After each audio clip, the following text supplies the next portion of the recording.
welcome to Monday. Oh, it's not. Welcome to Cunty Tuesday. No, I'm just kidding. I'm kidding, guys. We are here to review and spoil some Superman for you guys. Tonight, I will be joined by Nerdy Geek.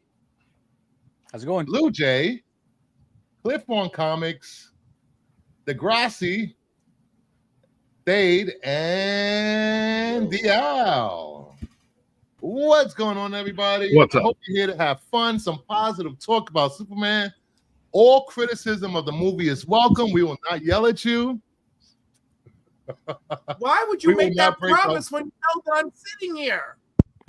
Well, you always your normal talking is yelling. Seriously, you know. So, just saying. How dare you? As a fellow New Yorker, how dare you? What are you talking about? I don't want to talk loud over here. Right, of course. Already fighting. Exactly. Bruce and I are already in a fight. It's begun. Oh my Hey, God. Just sit back, relax, while I eat some Superman Keebler cookies. These are strawberries. These are so good. These are strong as heck. These smell so strong. Oh, man. This is the number one rule we do not eat on this stream. Turn your damn camera off when you're eating. I will. Don't you do it. Yeah. Give him some ASMR. Give him some ASMR. Yeah. I want you to chew it right up on the microphone so they can hear it loud and clear. Yes. Let's say hi to the chat. CJH, finally real unbiased reviews by people who don't upload clickbait like Corp, some biased fandom minutes channels out there. Corp, sorry, it's an ass, but Corp, what the hell? Ask real movie talk. Did I say fandom minutes? Oh, sorry. I mean movie talk channels that don't watch movies or TV shows. Damn. Ed LeBeau. Shout out to the guy that played a triangle in my band 10 years ago. Great guy. Jim Camilli, Full House tonight. Mama Bear. Hello, Mama Bear. Hello, boys. How you doing, Mama Bear? Hey, Sugar. Oh, I'm eating my sugar right now. Oh, yeah. They should have promoted Superman better overseas. Well, that was already going to be difficult Because overseas. the giant floating Superman in the UK. They went to freaking China. Speaking of overseas, did you guys hear that in India they had to censor Lois and Superman kissing? Yes, I saw that. That was crazy. That was ridiculous. I'm like, what the things that go on in that country? You want to censor a kiss? Come on. Yeah. Anyway, I wonder what kind of Bollywood films am I going to watch now? Exactly. Like I've seen a couple of Bollywood films and they go crazy. They go nuts. But kissing is too much for them. I don't. Oh my God! You're talking about Castro. Hey, everyone. You can't have a Superman talk without RJ popping up in the chat. You're talking about a country who created the Kama Sutra and they're worried about some kissing? Yeah. It's crazy. I don't know. I don't get it. As far as the overseas box office, I know the UK, they've been having a heat wave and a lot of the ACs in theaters have broke down. Oh, you can't really you can't export American pop culture right now. Yeah. They're not having it. They didn't do too much less than, I mean, overseas didn't do too much less domestically than they did here. Only about 40 million. Yeah. And it's still, even though it was only 6 million in China, it's still the highest debut for an American movie in China this year. Yeah. Made around 120 opening weekend. That's really good. Yeah. Speaking of, they should celebrate that. They should celebrate the fact that this is the biggest opening for a DC film that is not Batman in a while. Yeah, it definitely is. Yeah. And if it tracks the next couple of weekends doing rather well, it will probably break just even. I heard don't quote me on this. I probably saw it on, I think, Twitter. They said it's on track to have a 50% drop. Yeah. That's pretty good. That's decent. They should be happy. That's actually really good because last couple of superhero movies have had bigger drops. Yeah, 65 to And- 70%. And it only had a 17% drop between Sunday and Monday. I mean, yeah, Sunday, Monday. Yeah. So it's looking to have legs. It might hit 300 million before Friday, between worldwide. Well, if it does that, then it will track to break even because supposedly the budget is 225 million. Hey, Hey, they should be. Rhea. Hey, what's up, Raya? They Give should or be take. happy. They should be happy. They should not be thinking, "Oh man, why did this make $700 million? Why didn't this make $1 billion?" Well, they've already- Oh my god! No, they need to be happy. And also, the critic and audience rating is really good too. So they should be. Well, should be they've also greenlit a part 2. So There we go. There And we go. Zaslav was happy, even though Yeah, I have Zaslav's my happy. problem. Yes. This I think this movie set out what it was meant to do. Get the conversation talking about DC again, and it I got think the it's done foot in the that. door. And with that, with one of the end credit scenes, it's looking really good to track good for Supergirl. So Yes. All right, let's The get end into credits some. all came before the end credits. Just saying. All what? right, let's get into some. Yeah, whatever that sequel is, will be shooting when Supergirl opens. That's how Yeah, quickly they're turning this around. They're not. isn't Supergirl already finished? Yeah, it's already finished. It's like Oh, the I principal can't, photography's wrapped. dude. After this movie, man, I cannot wait for Supergirl. I can't. Oh wait, let me add something to that. If there isn't a strike or multiple strikes in May, Oh yeah, I forgot about that. Contracts are up next year. Knock on Then- wood. Sort of- Why? whoa, why Superman is 2 there always again a will strike? be whoa, because contracts are only written every 3 years. And You time know, flies when you're having are fun. these okay. call Fran Drescher? Call Fran Drescher right Call now. Fran I want Fran Drescher fully Has it already been radicalized. almost 3 years? See, that's the thing is that leadership, like in any union leadership are company people. So you're not going Oh. to get much from Fran Drescher. I will be so depressed Listen, if a strike I- puts this on I- hold. I gotta say, Fran Drescher delivered because I never remember seeing union leadership front and center in the news before her. So just for Yeah, well, I that mean, alone, she was also selling a nanny reboot that might have had something to do with it. yeah, but she was looking to pay her people, so I feel like she was on the right ball. Listen, But let me even just say this. This is my goddamn show, and there will be no disrespecting anyone on the panel or in the chat. Just saying. So, if you have a wrench, please take care of that person, please, Oh, let me grab my fan. because this is a motherfucking super fantastic weekend we just had, and we would not Super have people like that spoiling my motherfucking week.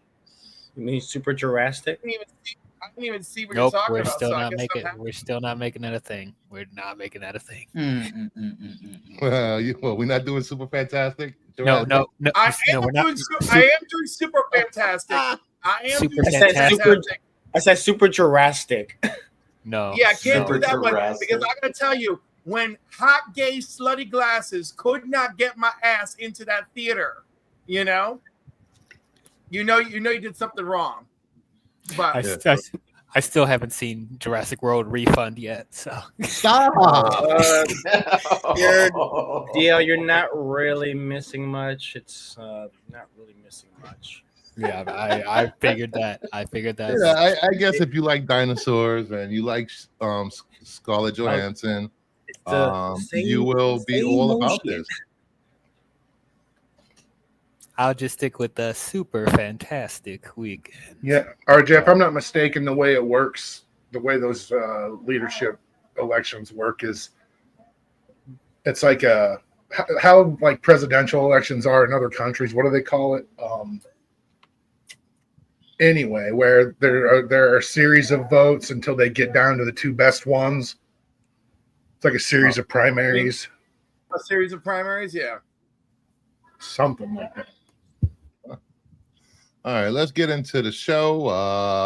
We have a few things to talk about before we get into the hard review that we're going to give it.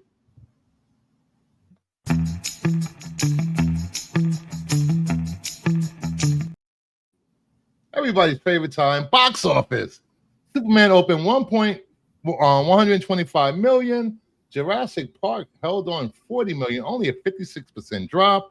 F1, 13 million, 49%. How to Train Dragon, 30%. Elio still holding on with legs with 30%. 28 years later, 2.7. Lilo and Stitch, 2.7. Mission Impossible, 1.4. Megan 2.0, 1.4. And Materialist, 720,000. Well, people really like How to Train Your Dragon, huh? They really do. I still haven't Really seen do. it, and I kind of never will. Yeah, I'll probably wait for streaming for that one.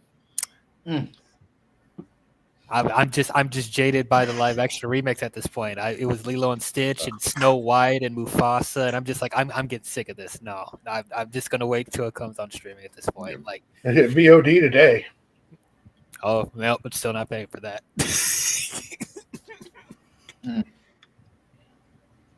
It seems, Universal, Warner Brothers, Disney is dominating the top 10 like they usually do. Disney has had a really good run of successful movies. So it's Warner Brothers kicking it off the year with Minecraft, Sinners, F1, Superman. So, and like I always say, box office does not always equate a good movie Transformers. or a bad movie. No, good movies tank hard, and Did bad you say movies roll bank. It Transformers? happens. Jurassic World. Jurassic World. Stop. Minecraft. I'm Yeah, like Bruce, for I'm with. I like my I stopped Dude. at the Transformers in 1989. Minecraft. I saw the first Transformers. I was like, nope, not for me. Yeah, I'm out. See ya. Oh, it is for me, all Yeah, right. I should have got off the train after the first movie. Michael Bay was not for me. Sorry. No. As soon as that last season Thing is of for me. what was the last season? Victory hit NHK TV. I was done. Victory. Yeah, Minecraft was one of the weirdest movie experiences I've ever had. Like, I watched this stuff at home, and I'm just like, what is going on right now? Yeah, I watched it with my dad. My dad is very old, and he's here visiting, and we watched it. And just the joy I got from watching him laugh his ass off at this stupid movie that he's familiar with because his grandsons back home play it. I don't know. It was just I was having fun watching my dad have fun, which I was have yet to watch Minecraft. Shit, drop the coin. I laughed a few times. I mean, there's like the stupid non sequiturs that kind of come out of nowhere. Oh, I imagine it's funny. I mean, it had to have made money Yeah. for a reason. I just haven't taken a chance to watch it myself. Little movie. I like Who says for the dinosaurs? I say it's because Scarlo girl bossing that piece box office. Okay, I could just watch Black Widow again, but okay. We have a senior nerd sighting. Dia, what happened to your Superman spoiler stream?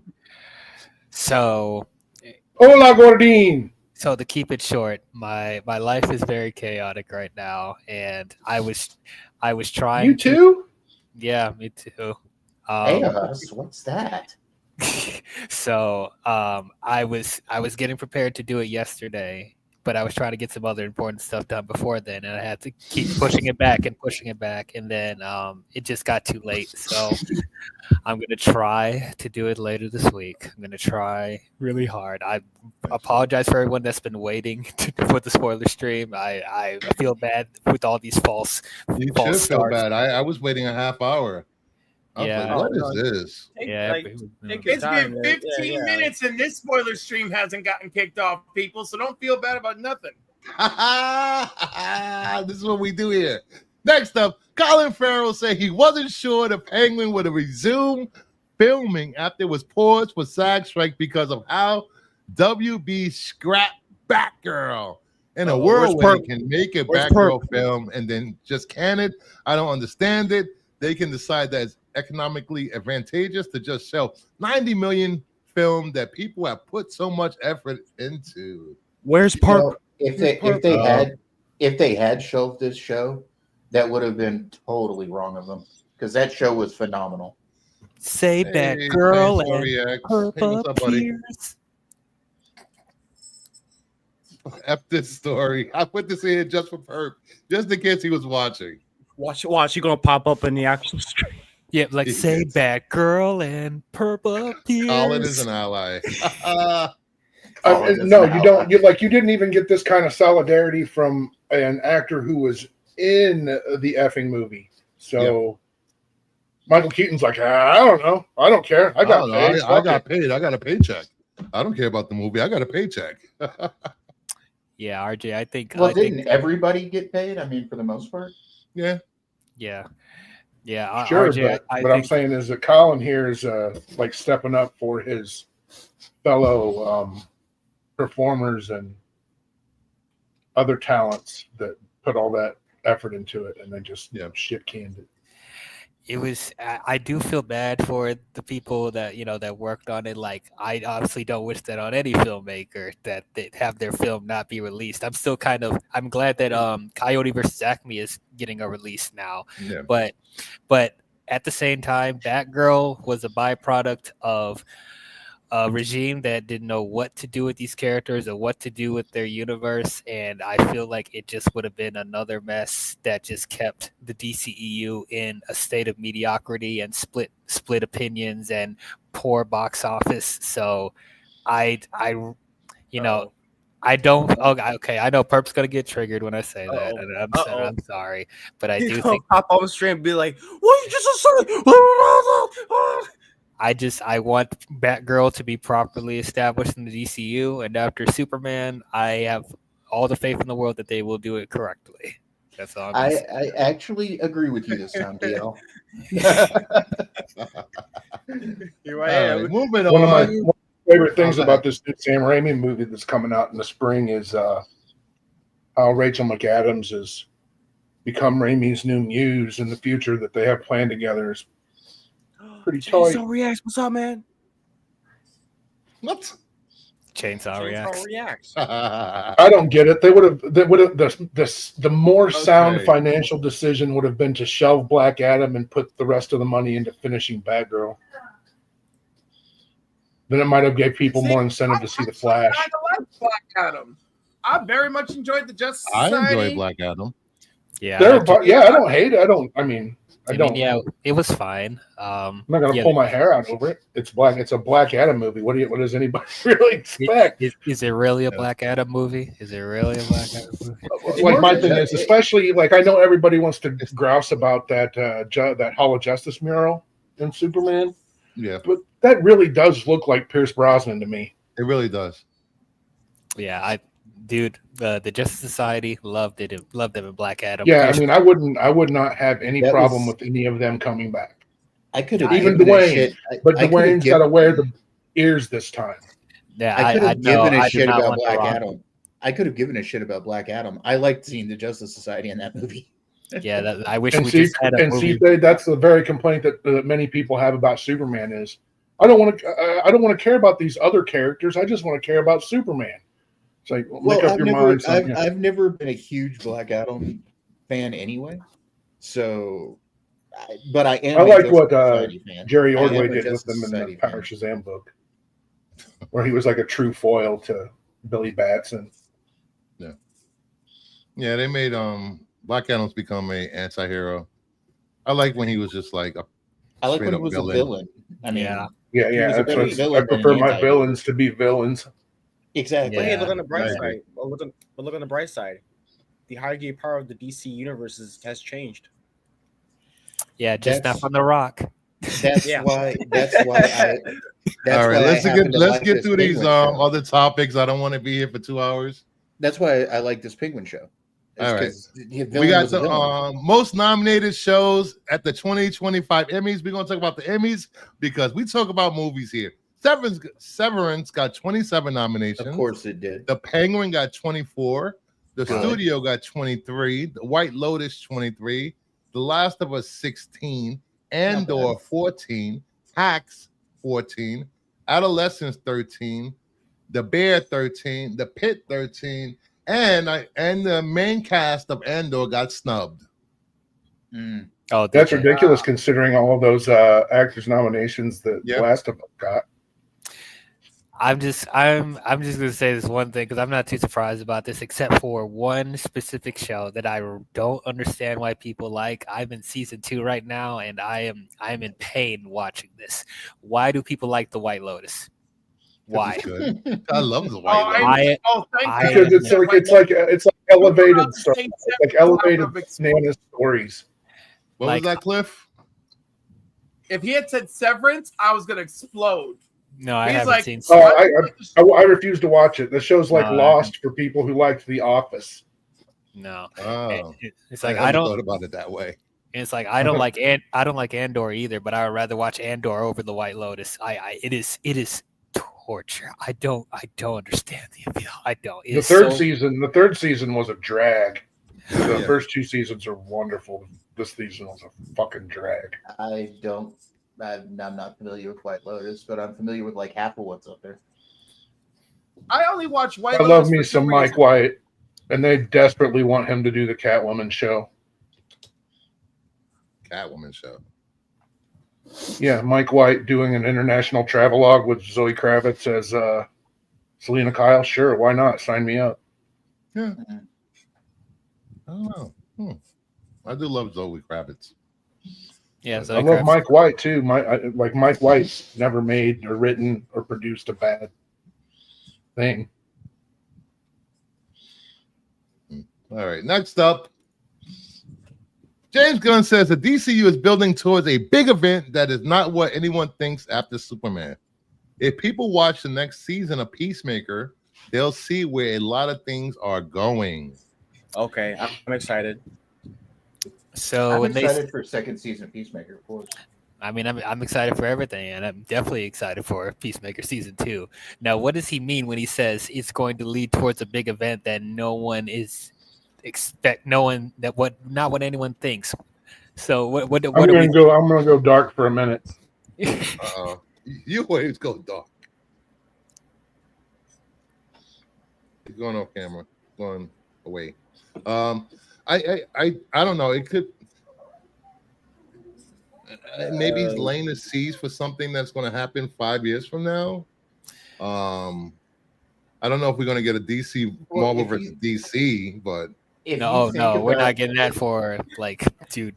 you know, it's too early Think for a about- crisis. Yeah, Think no. about what the first No, and you part. know what? Honestly, Think about we what the shouldn't first get part of this. crisis. Think about what the first part of this is called. The first part of the DCU is called. It's Gods and Monsters. Got the monsters. Yeah. Think about what this phase is called. Then we'll see what the next phase is called. It's all going to add to what these names are. I can almost guarantee you. That's how James Gunn. Monsters and men, gods and monsters and monsters and men.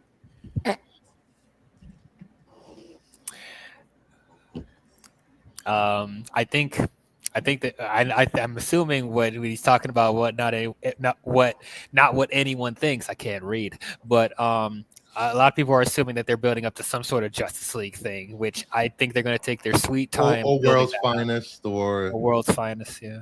I think that a lot of people have said that they think it's building up to something like Kingdom Come or a Crisis or whatever. And I don't think they're going to do that just yet. Yeah, that's it's way too early. way too early. That's way too early. I mean, I know he has the Kingdom Come logo, but they gotta build to that. I think honestly, I think it has to do with what the names of each of these phases is for DCU. Justice League Dark. so there's going to be a lot of speculation about this going forward.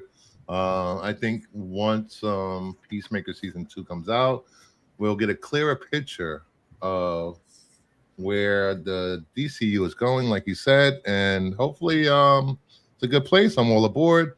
I know think that a lot of the just think, Justice Gang are supposed to be there. anything with Crisis in it is a mistake. Yeah, it's too soon, but Anything with Justice League is a mistake. they already did No. introduce some alternate realities, so don't be shocked. I think that well, they did say that from the previews, some of the Justice Gang is going to be in Peacemaker season 2. Yeah. So I'm not expecting them to have a huge role. I'm not. Panic in Sky was an okay storyline for me. I think it's going to have to do with the little pocket dimensions. Yeah. The quantum unfolding chamber isn't a door to another universe. Or It's a is door it? to a pocket universe. Well, that's why I And, said like, pocket universe. Anything that Lex Luthor to take anything he said in that movie at his word would probably be a mistake. Well, I think I'm they're not asking. saying That's the taking- one thing. That's the one. I'm not. Well, what just happened? Did we just lose Degrassi? Yes. Oh no. Damn it. Whoops. Hey, No, I just think that those the pocket dimensions are going to be important because not only are they talking about, not only was it mentioned in Superman pretty heavily, but it's also talked about in Peacemaker, and that's been from Peacemaker season 1. So I'm also wondering how they're going to address the I was Justice merely League. stating in general. I wasn't pointing anyone out or anything. I was just saying in general. I think that's what. Pepe Le Pew is a skunk and first appeared in 1945. Since then, he's appeared on What the countless hell, Dave? random pop up, man. Random pop-up. Okay. Anyway, I'm wondering how they're going to address the DCEU Justice League at the end of season 1 because they said I don't they're think gonna they have address- to. Well, James Gunn did say he was going to address that, so I'm Oh, just he did? wondering. Okay. Yeah, I'm just wondering how he's going to do that. Samir, I will bet- Lex escape prison? I'm Of course he will. He's Lex. Peacemaker was probably hooked up to one of those machines like Crypto was, and he just thought he was meeting the Justice League. Oh. I can see that. He was chasing squirrels, so to speak. All right. Next up, James Gunn says Supergirl, she's a mess. She's a total mess. I mean, I think as we learned, he had a completely different background from Superman, a much more difficult background. He's had this wonderful upbringing by these two parents and that loved him and were very healthy. And her background was much different than that, and she's ended up different than. All right, keep Thanks this for in mind. watching them, bitch. Keep this in mind because we're going to start our spoilers talk for Superman now. Yeah. So keep this in mind, guys. Okay. So with that, Hey, quit messing around. I'm not messing around. I'm doing important stuff. Important stuff. fun stuff here. Good fun stuff here. Like the trailer, we learned that this is the opening of the movie. Yep. Mhm. We got first introduced to Corn Sweat. We got introduced to Crypto. We got 300 years. Was it 300 years? 30 300 years? years. 3 centuries. 3 centuries. 3 yeah. centuries, 30 years, 3 years, 3 3 years. months. 3 weeks. 3 months, 3 weeks, 3 months. 3 minutes. Yeah, 3 minutes, and then that's when And- we find him. And this I landed. opens up with Superman Three's the losing magic number. for the first time since he's been Superman for the last 3 years. I really liked how they established that text. Like I liked how they used the 3 with each of the how they're establishing how the DC universe came to be and how then it connected to Superman and how he this first couple years of being Superman and all that stuff. That was very clever, you know. So that I was, liked that there's been that instead of saying that the whole DC thing started with Superman at his debut, I like that there's been metas for 300 years. You know, there's yes. Oh yeah, Thank you, want Tom King. I Thank you, do- Tom King. I do want to do this. I'm going to go down the panel, starting with Nerdy. Your thoughts on Corn Sweat, Brosnahan, and Holt as the 3, main characters of the movie. How'd you like their performances? Were they the right fit for these characters? Starting with Nerdy, then Cliff afterwards. So I think Corn Sweat I didn't expect him to do that great, and he came out, he surprised me. I didn't expect him to portray Superman and Clark Kent as well as he did. Brosnahan is probably my favorite portrayal of Lois Lane live action. And the same thing with Nicholas Holt. His Lex Luthor was great. I loved all 3 of them. It was a strong, focus on those 3, and all 3 of them did a great job. I thought they did great. Cliff? I couldn't agree more. But it's funny because when I saw The Politician, I already thought, wow, this guy looks like Superman. And someone even made a line in the show about him looking like Superman. And then the minute I saw her in Ms. Maisel, I was like, oh my God, she looks like classic Lois Lane. I love her. And then when they announced them, I was like, oh my God, this is my dream casting. So, and yes, we got a fantastic Lex, Lois, Superman. Lois got to be Lois, which was amazing, you know? And I if y'all don't know what I mean, then I don't know if you know Lois, you know, but she got to be the real reporter. She got to save the day in her own way. Everybody, I'm really sad for the guy that played I can't even remember the character's name. Isn't that terrible? Ron Trapp, right? They call Ron. Ron is even on Mr. Terrific's ship when Lois takes off. He don't have a single line. This man, who in the comics shows up, is a prominent black reporter. Wait, doesn't he marry? He marries Lana's sister in the comics, I think. Yep. I mean, he's got like a whole history, and it's like you come to Ron and doesn't get a single word. So I felt really bad for Ron. I like Kat. I love Jimmy. I even love Eve Tesmacher. I was like, this bitch played the long game. Good for her. So, stars across the boards for these people. DL? Well, you guys know how much I love my Henry Cavill. You know, up until this point, he was my favorite Superman. I think David Cornsweet edged him out. I think he did. And like I said, I didn't know anything about him before this movie. Obviously, I saw him in Twisters, and he was okay. But this, he nailed it. Obviously, he looks like Superman, and what made him edge out Henry Cavill to me is that I loved how relatable they made him. They made him very more down to earth. I didn't mind them making him a more vulnerable Superman, because I know that was like, it was a complete opposite with Henry Cavill, making him like this godlike figure, and people couldn't like connect to him on a personal level as a character as much. But let me cut in. You can continue after I say that. Yeah. One big criticism that's always been about Superman is that he's too powerful, too G. You know, who can relate to him? But you know, people can relate to a billionaire in a goddamn iron suit.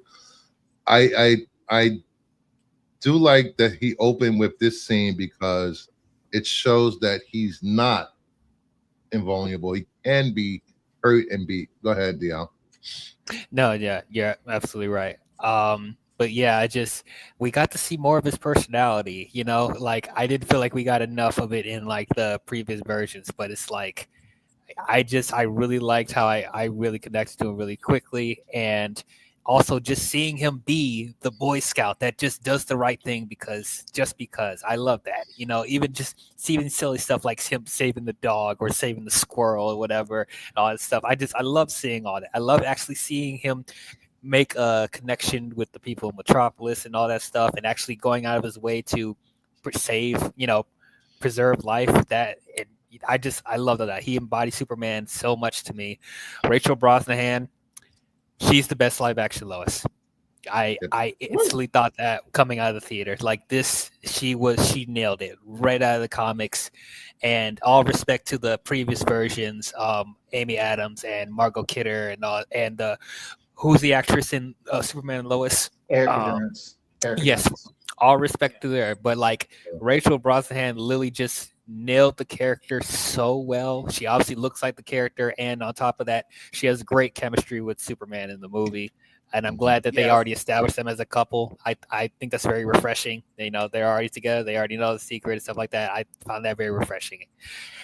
Nicholas Hoult as Lex Luthor. Yes. So I've been very tough on the live action Lexes because I felt like most of them have not worked for me. Even going back to the Christopher Reeve movies, I did not like Gene Hackman. I did not care for Jesse Eisenberg that much. And Kevin Spacey was fine, but didn't have enough to go off with that.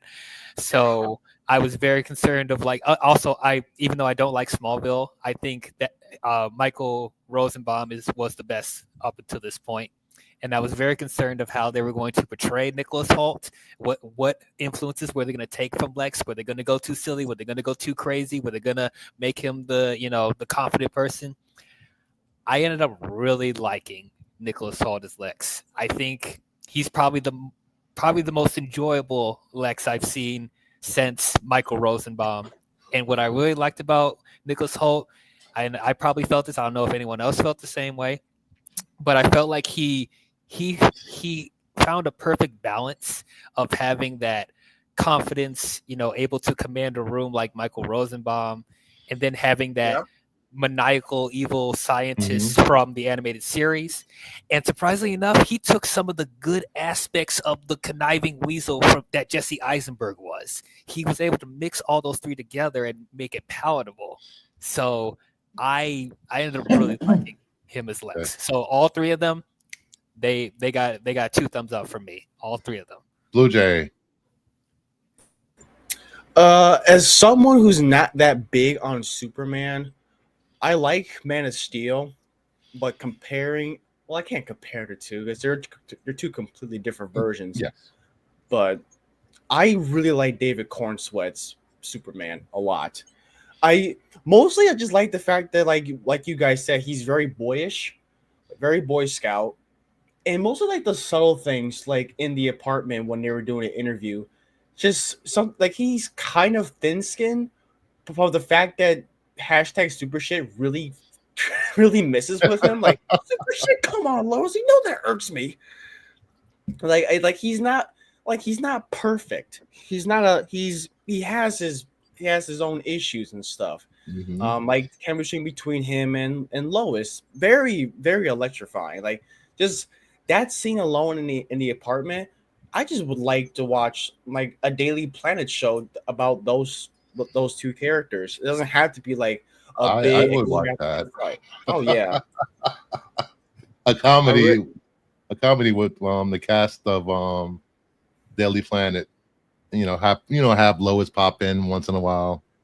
Oh yeah. It's like even like little lines like what did he say? Like, I take you like something as long as myself.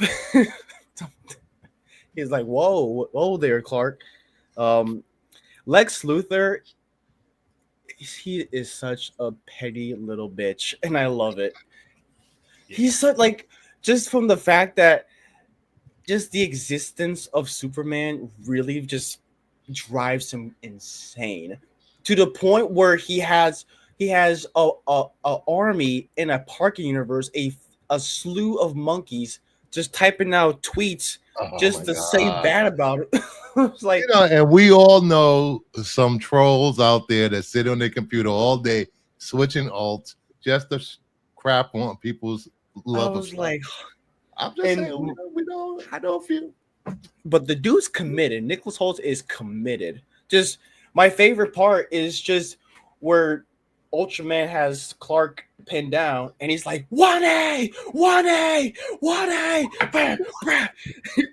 Yes. Yeah, all that stuff, like just. And then in another scene, you have him being calmed and reserved, and then Superman comes like, "Where's the dog? Where's the dog?" I'm like, I have no idea what dog you're talking about. The other dog in a red cape. What did you say? Like, oh my god, I loved it. I loved it so much. Yeah, and that's what I love is like most of the time, I like when a villain is just a straight up villain. You don't give a shit about this guy. Like you hate him so much. Like there are too many times where you get villains that are very sympathetic, and there's a place for that. But I think there's just too much of that, I feel. And like you just want a villain that's just a straight up dickhead. Like, fuck this guy, man. Oh yeah. Villains should be hated, not sympathized with. Yeah, I thoroughly enjoyed those 3. I really do. All right, Dade. Okay, so now this is where I feel like Bruce told me to be nice earlier, and I'm going to be. Yes, I told you to be nice. And oddly enough, please be nice. I'm going to break your illusion that I wasn't going to be nice about the previous characters. Okay, I personally love Henry Cavill as an actor. I loved his portrayal of Clark Kent and of Kal-El.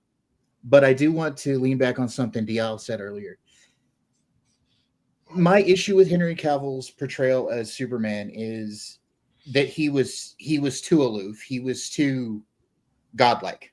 Okay, he was literally a Jesus allegory. Okay, I think Corn Sweat brought him down to earth. I even like this guy's voice. He has kind of that squeaky kind of what the hell, Lois? Sort of demeanor about it. Since you said that, I gotta do this.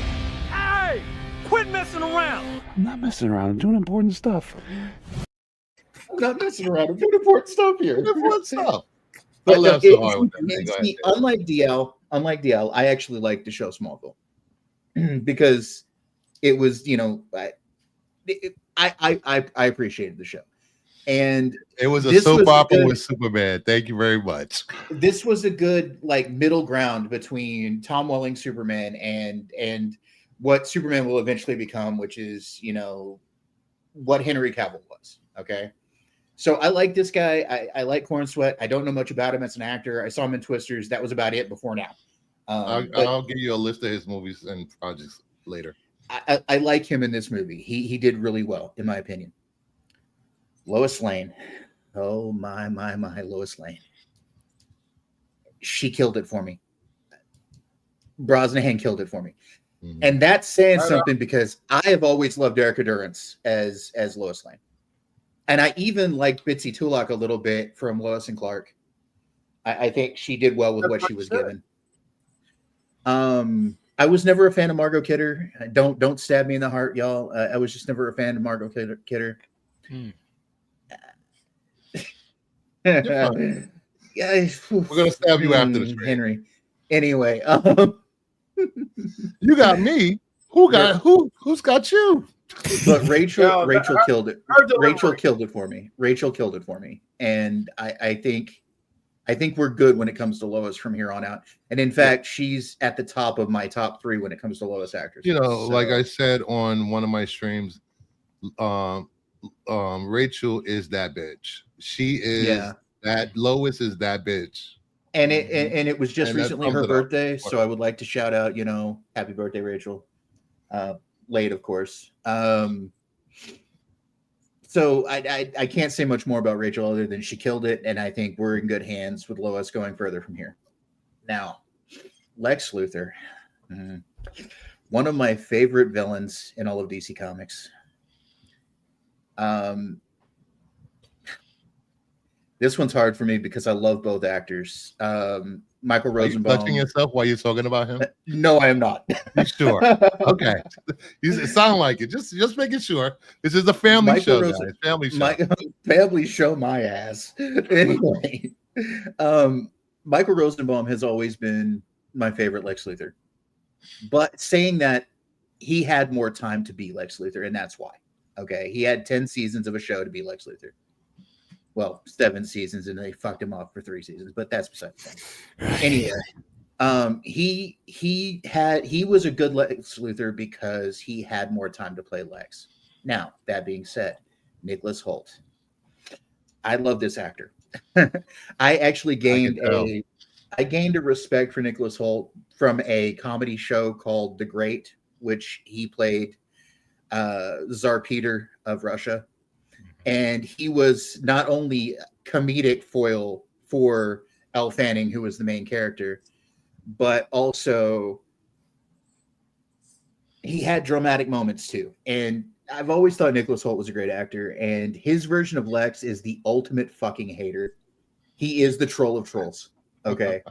And I love him for it. I absolutely love him for it. And I also like that this movie didn't fall into the trope here recently we've gotten in superhero movies where they kill the villains. Yes. Yeah. I love the fact that Lex is alive because that means we will get him later on as that insidious threat to Superman that Lex was always. To tag on you say that glad that he didn't kill like any villains off like we normally see from the Marvel films. I really liked what James Gunn had to say about that he's going to treat whatever death's going to happen in DCU. He's not taking that lightly. Like he's not going to, and also he's not going to bring people back from the dead if he does kill somebody off. So if he kills somebody off, it's permanent. But he's going to make it count, whatever the story says it needs to. So now, I know you asked us about the top 3, but as for a couple of other standouts in this movie for me, Eve Tessmacher, perfect. Love Tessmacher. Yeah. She was amazing. And I actually think this Jimmy Olsen is probably my favorite Jimmy Olsen. Oh yes. Out of television and live action, Skylar Gizmodo did so good in this role. I look forward to seeing more of the Jimmy Tessmacher sort of angle. That seems interesting to me. And one final character, and I would be remiss to not mention her. Millie Alcock did really well with the little bit of time we got with her. I fell in love with her as an actress when it came to House of the Dragon. I think for the first part of the first season of House of the Dragon, she did really well with that character. And I want to see this girl in more things. I think she's a great actress. And this her shooting the deuces and I'm out, bitch. You know, at the end when she walked out with the dog. Thanks for watching my dog, bitch. Thanks for watching my dog. Dude, I love that. First, okay, I never read the Woman Tomorrow comic, but seeing I'll give you a link later. The idea of Supergirl as a party girl, I fucks with it. Woman of Tomorrow is a great storyline, and I'm glad they're adapting that for the Supergirl movie. Also, another really good Supergirl storyline that I just got turned on to by a little movie perp was Supergirl being super. Really good story. I just think that Millie Alcock has it. I think she's going to do well as Supergirl. And I look forward to seeing her more. And if they turn her into, they have a real, I think Reyes said it the other night, and Chris was telling me about Reyes saying this, that if they do just right with her as a character, they have a way of, I think, bridging the gap when it comes to how people see superhero movies. Because she has the possibility of not just the party girl thing, but also coming into her own in that next movie, you know, becoming a base character. But I think she could be DC Barbie. I really think she could. And that would be interesting. DC Barbie as in being a big culture boom for people. Yeah, that's what I'm saying. DC like Barbie as just I think that blonde that's just like No. I think that she could actually elevate the DCU if they do that movie right. I think that yes, it might I do actually want bring yes, more I people do. back. I think it might bring people more back to superhero movies. I think there's a possibility that happens. Oh, dude. So, I think. Oh, you go ahead, Tara. You go ahead. That being said, I like this movie. I was worried, of course. Not that James Gunn's ever steered me wrong when it comes to movies, but I was worried, and I'm glad that I was proven otherwise. I like this one. This was a good movie. Good. Nice. Degrassi. I thought it was Superman. Nice. Yeah, it had everything. It's kind of, you know, as a lifelong Superman viewer, reader, watcher, whatever, it kind of had everything in the kitchen sink, and it handled its world building well. Sure, was it overstuffed? Sure, was it tonally inconsistent? But that's a comic book for you.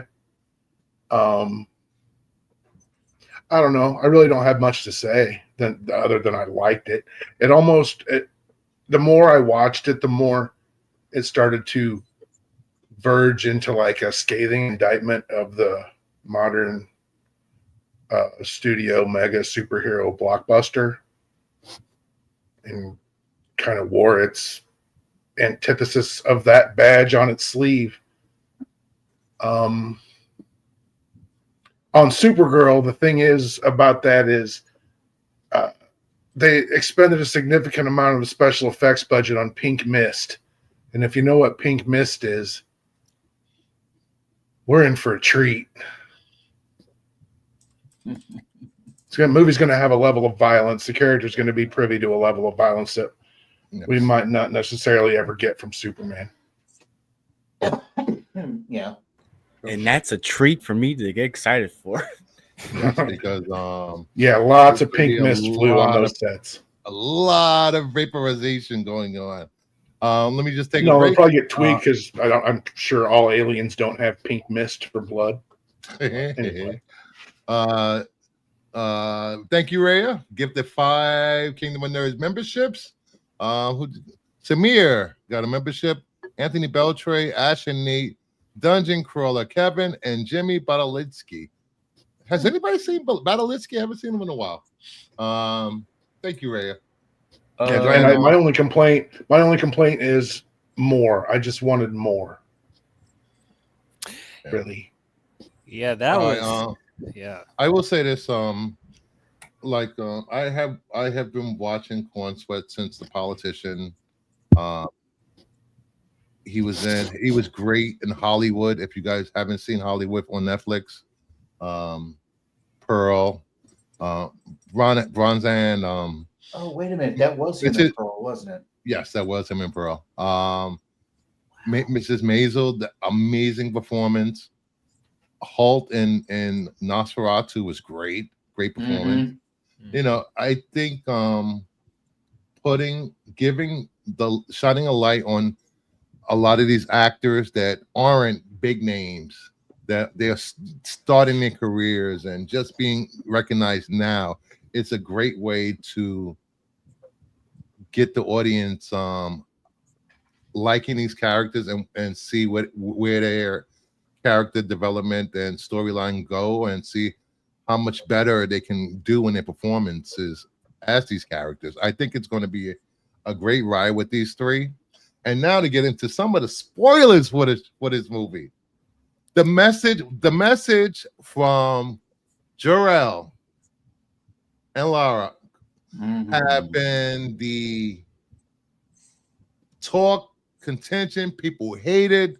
This is not my Superman. Jor-El would never say this. Obviously haven't read the comic books. But he has. He has. He said it even in Smallville. Yes. He said it even in Smallville. It was said in the Superboy TV show. It's been done in comics. I believe there was one storyline. People Cliff. Am I right, Cliff?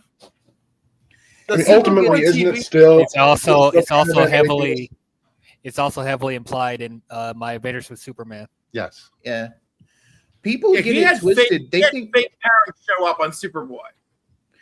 People get it twisted. They think that just because Superman's a good boy Kryptonian, that the rest of the Kryptonian race is, and no, they're not. Kryptonians are violent creatures. There's a reason why the Martians were keeping an eye on them. Yeah, they're I think the movie, for the most part, left it relatively open-ended and ambiguous enough for me to be like, I'm not going to trust anything Luthor says anyway. Yes, I agree. So, I don't think they're done with that yet. And I don't understand this whole. People are so upset that it changes Superman's lore. Superman's lore has been changed. He's been a character for 80 years. His lore, almost 80 years. His lore has changed 80 times. That always annoys me, because you know that these characters have been around for nearly a century and they have a multitude of different versions. What makes this any different? Like, they did say the same thing about Man of Steel. What's any different here? I don't have a problem about the Dark Knight trilogy, did they? Yeah, I was as excited for Superman Returns as I was for Superman 4. I was as excited for Man of Steel as I was for Superman Returns. I'm as excited for Superman as I was for Man of Steel. That's just how it goes. I know that's difficult for some people to fathom, but I think that's the common reality for most of us.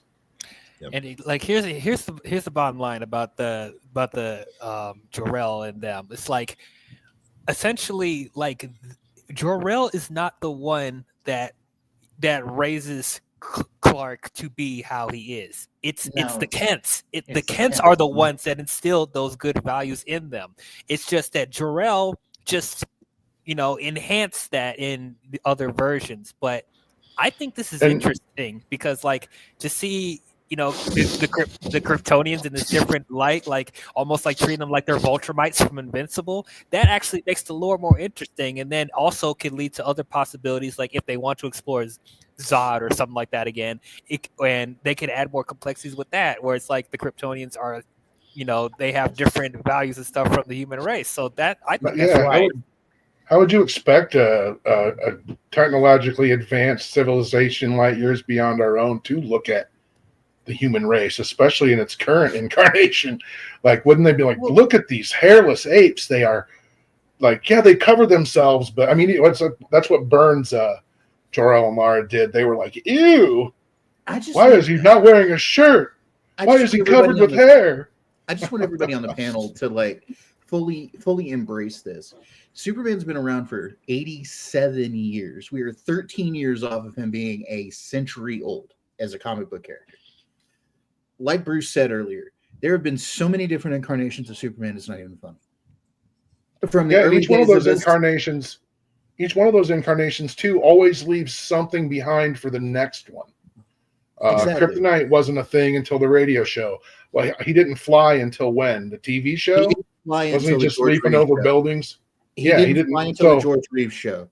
He, he was so stinking powerful during the Golden Age that he was a non sequitur. I mean, he could smash planets in half just by flying into them in the Golden Age. They tamed him down for the Silver Age. They tamed him down even further after Crisis. He is literally a Superman for all seasons. Like literally. And yes, I did go there with a title from a Superman book, you did. but I saw that. He's literally been for all seasons throughout his time period. All right, let me hear from Nerdy Geek. You're a relatively new comic book guy since what, early 2000s? Did the message bother you at all from what you know of Superman's origin? No, because I've read before that this has happened before in the comics, so it wasn't that big of a deal to me. Plus, to me, Superman's always been who he is because of the Kents, because the Kents raising him, the human values they instilled in him, and him wanting to be good and sees the humanity in everybody. So it doesn't bother me that much. I mean, so I was fine with it. Plus, it makes the ending way more poignant.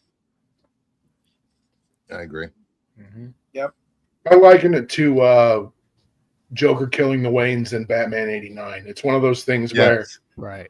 where the devout, the highly devout, the ones who can't budge with creative license or anything like that, they were the ones with their thongs in a knot in 1989. I'm suspecting that those are the very same people with their Depends in a bunch today. Mm-hmm. Nerdy Geek, I want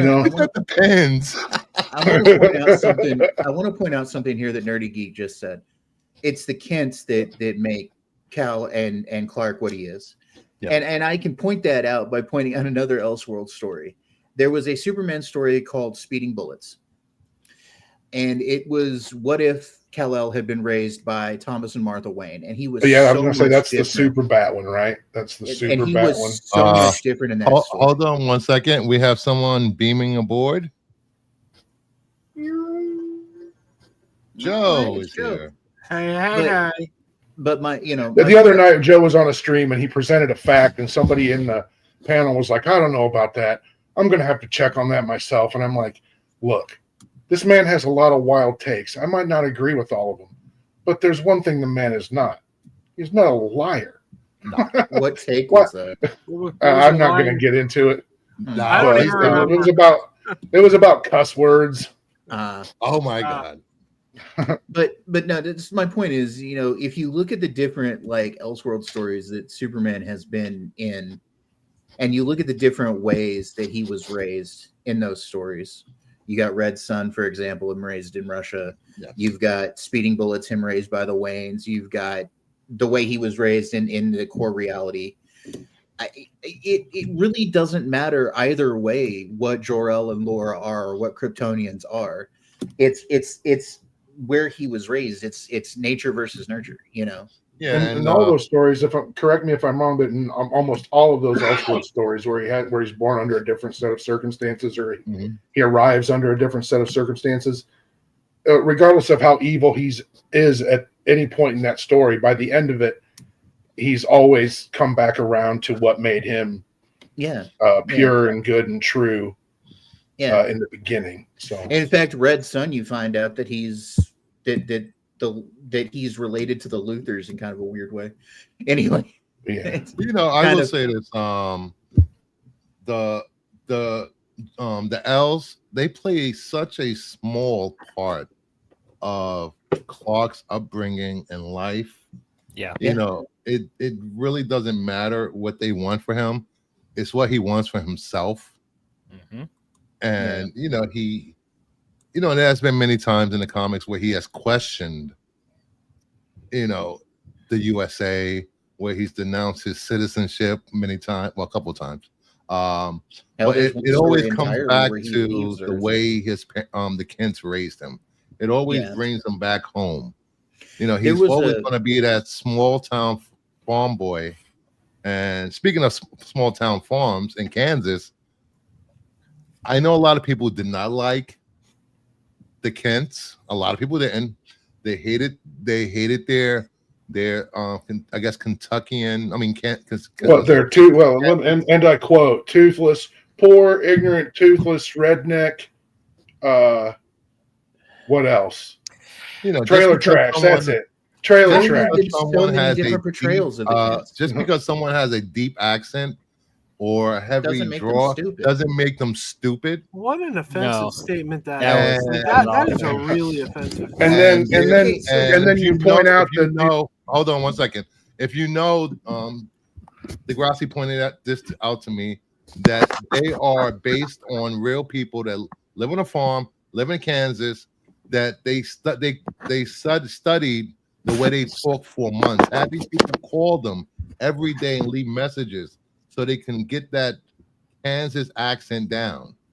Yeah, it was Howard Stern. It was Howard Stern show producer Richard Christie, his parents Pat and Tom Christie, who are beloved kind of regulars on the show. They're very simple, you know, Kansan farmers. James Gunn, Richard's been in a handful of Gunn's movies. They're friends. And he asked Richard if he could have his parents call him and call the cast members that would have scenes regarding their dialect and the way they spoke. Like Christie family lore even made it into the dialogue in those scenes with Mom and Pa Kent. And if you're a fan of the Howard Stern show, it kind of warms your heart. And if you watch the Howard Stern segment where Richard is talking about his parents getting this and being part of this, he gets choked up about it. It's very heartwarming. And you'd have to be a real cynical piece of shit to I don't know, to be that way about it. Hold on, Joe. I would like to point out that I was raised in a rural area in Texas. I was raised on a ranch. I'm not exactly. Yeah, my grandparents were Midwestern, Central Illinois farmers. Man, I know all about it. I'm not exactly an idiot, so I do have.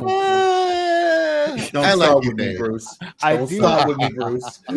I mean, I have a doctorate because of my toothless, ignorant, poor, redneck, trailer trash farming grandparents. Well, I mean, so whatever. How offensive is that idea that you have like a southern accent? So that means you're stupid. Midwestern trailer trash. Oh no, Joe. James Gunn didn't know those people. He went to a private school. I'm not talking about James Gunn. I'm talking about the criticism. I'm talking about the criticism against them. It's like they're toothless rednecks at first. Yeah, that's where part of the criticism comes from, is that James Gunn never doesn't know those people. He went to private school.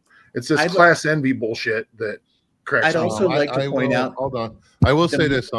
Someone, a loyal viewer, pointed out to me, why doesn't Clark have that same accent as his parents? I was about to say that. That was my one nitpick about it, because like I'm not expecting Superman to be like to talk exactly like them, but just like have a couple of inflections here and there. Because like I feel like if he was raised by them, he would pick up some cadence from them a little bit. So that was my only. They nitpick. still haven't. We still don't know exactly how much time he spent in the 31st century before the movie started. Yeah. I would also like to point out, just before you go into what you were going to say, Bruce. I would also like to point out that over the years and the many live action and also animated versions of Ma and Pa Kent that we've gotten, they've all been very different. You have the example of John Snyder, and I can never remember her name. Well, John Snyder was the hottest Pa Kent. Just saying. That's just my take. But you've got those two, and you've got those two in Smallville. You've got the way they were portrayed in Superman 78. You've got the way they've been portrayed, the way they were portrayed in Man of Steel, which that is my only problem with Man of Steel, by the way, Bruce. I do not like Kevin Costner's Jonathan Kent. But I like his Jonathan Kent until he's like, no, don't save me. Yeah, no, the one line that then I check the fuck out. Hold on. The one line that his Jonathan Kent said that pissed me off is what he told Clark when Clark said, so I should just let them die. And he goes, if necessary. Jonathan Kent would have never said that. No version of Jonathan Kent would have told him. Amen. But how about that Diane Lane though? She's still a real piece of ass. Oh, and that's the funny thing. People, I'm joking. That's how these people. I'm making fun of the people that I'm making fun of. But the funny thing about Kevin Costner is like the people who will defend Kevin Costner saying, "Yeah, you should let him die."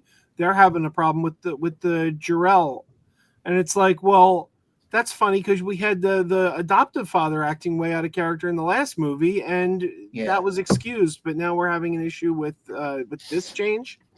And I still say we don't even know that it's Jor-El. Could be Zod, could be Brainiac altering the message. Wait till a sequel. That might be sequel bait right there. We don't know. It's a good point. Yeah, it's definitely still left open, and it is a stretch for them. So much with that message going forward. You can have so many interesting storylines, and obviously, Supergirl showing up, as people know, Supergirl shows up. Supergirl showing up.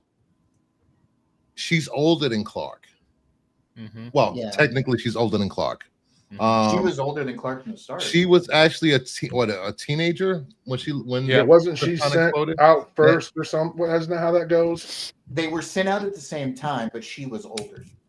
Yep. But because she lasted too long in stasis was the reason. I will say that she hasn't. I don't believe she's tried to take over the Earth or have sex with every human man and in the comics at this point. Yeah, in the comics currently, is she still like from Argo City? Did they like merge Argo with Kandor? Because I don't know. I seem to remember that happening somewhere.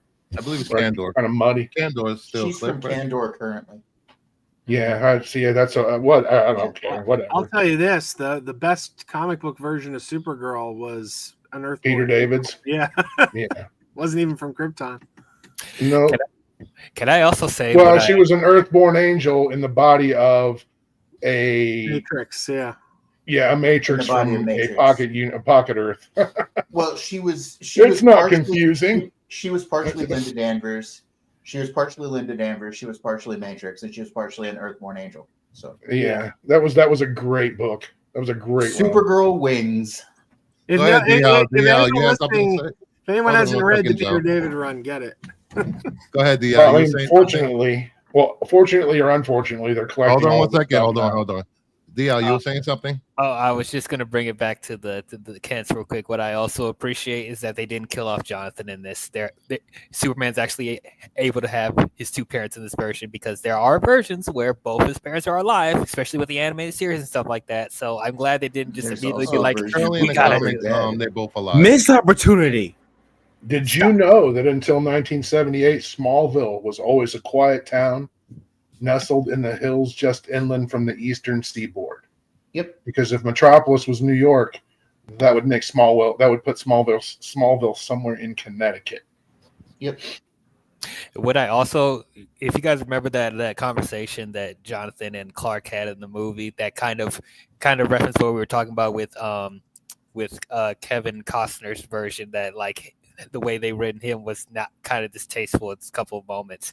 I feel like James Gunn took some of the stuff that they were trying to do with Zack Snyder and put it in a way that was more palatable and a little bit more acceptable. Because like Jonathan said to him was like, we didn't necessarily like raise you to be this Boy Scout. We did what any parent would do. We give you the tools so you can be that good person. It's up to you of what you're going to do with those resources. So I love that scene, by the way. That was a great scene. Oh yeah, I picked through some of the dialogue and through their conversation.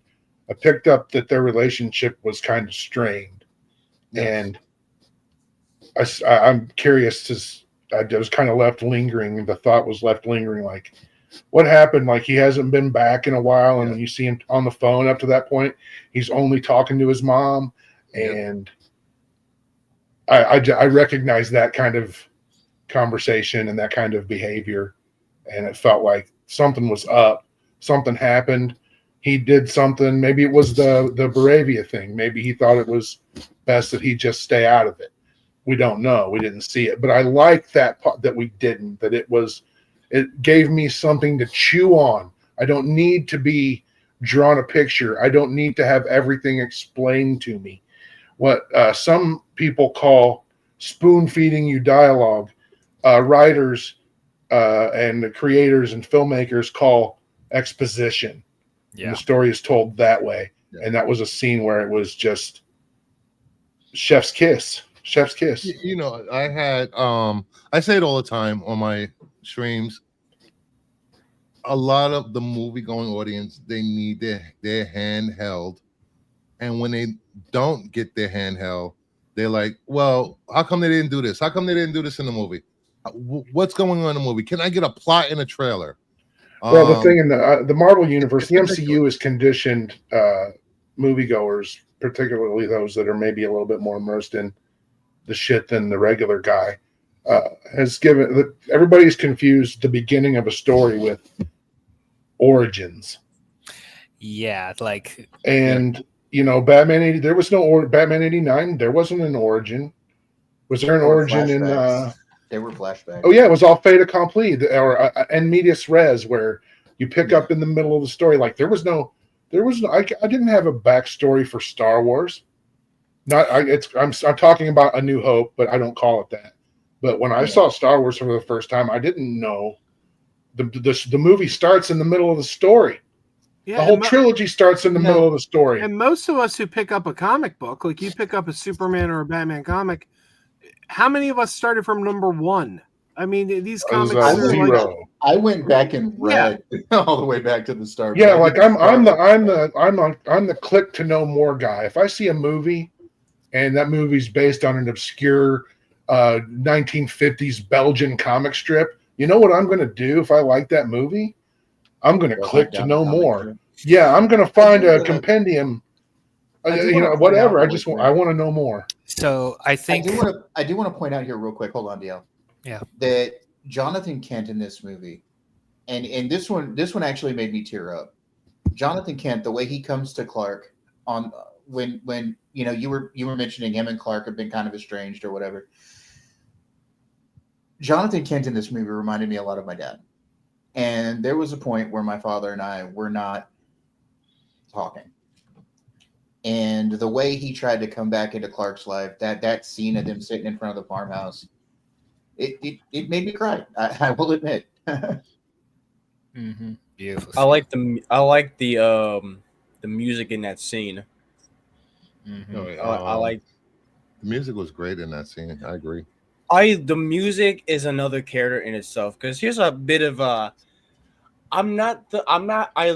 get the iconography of the John Williams themed.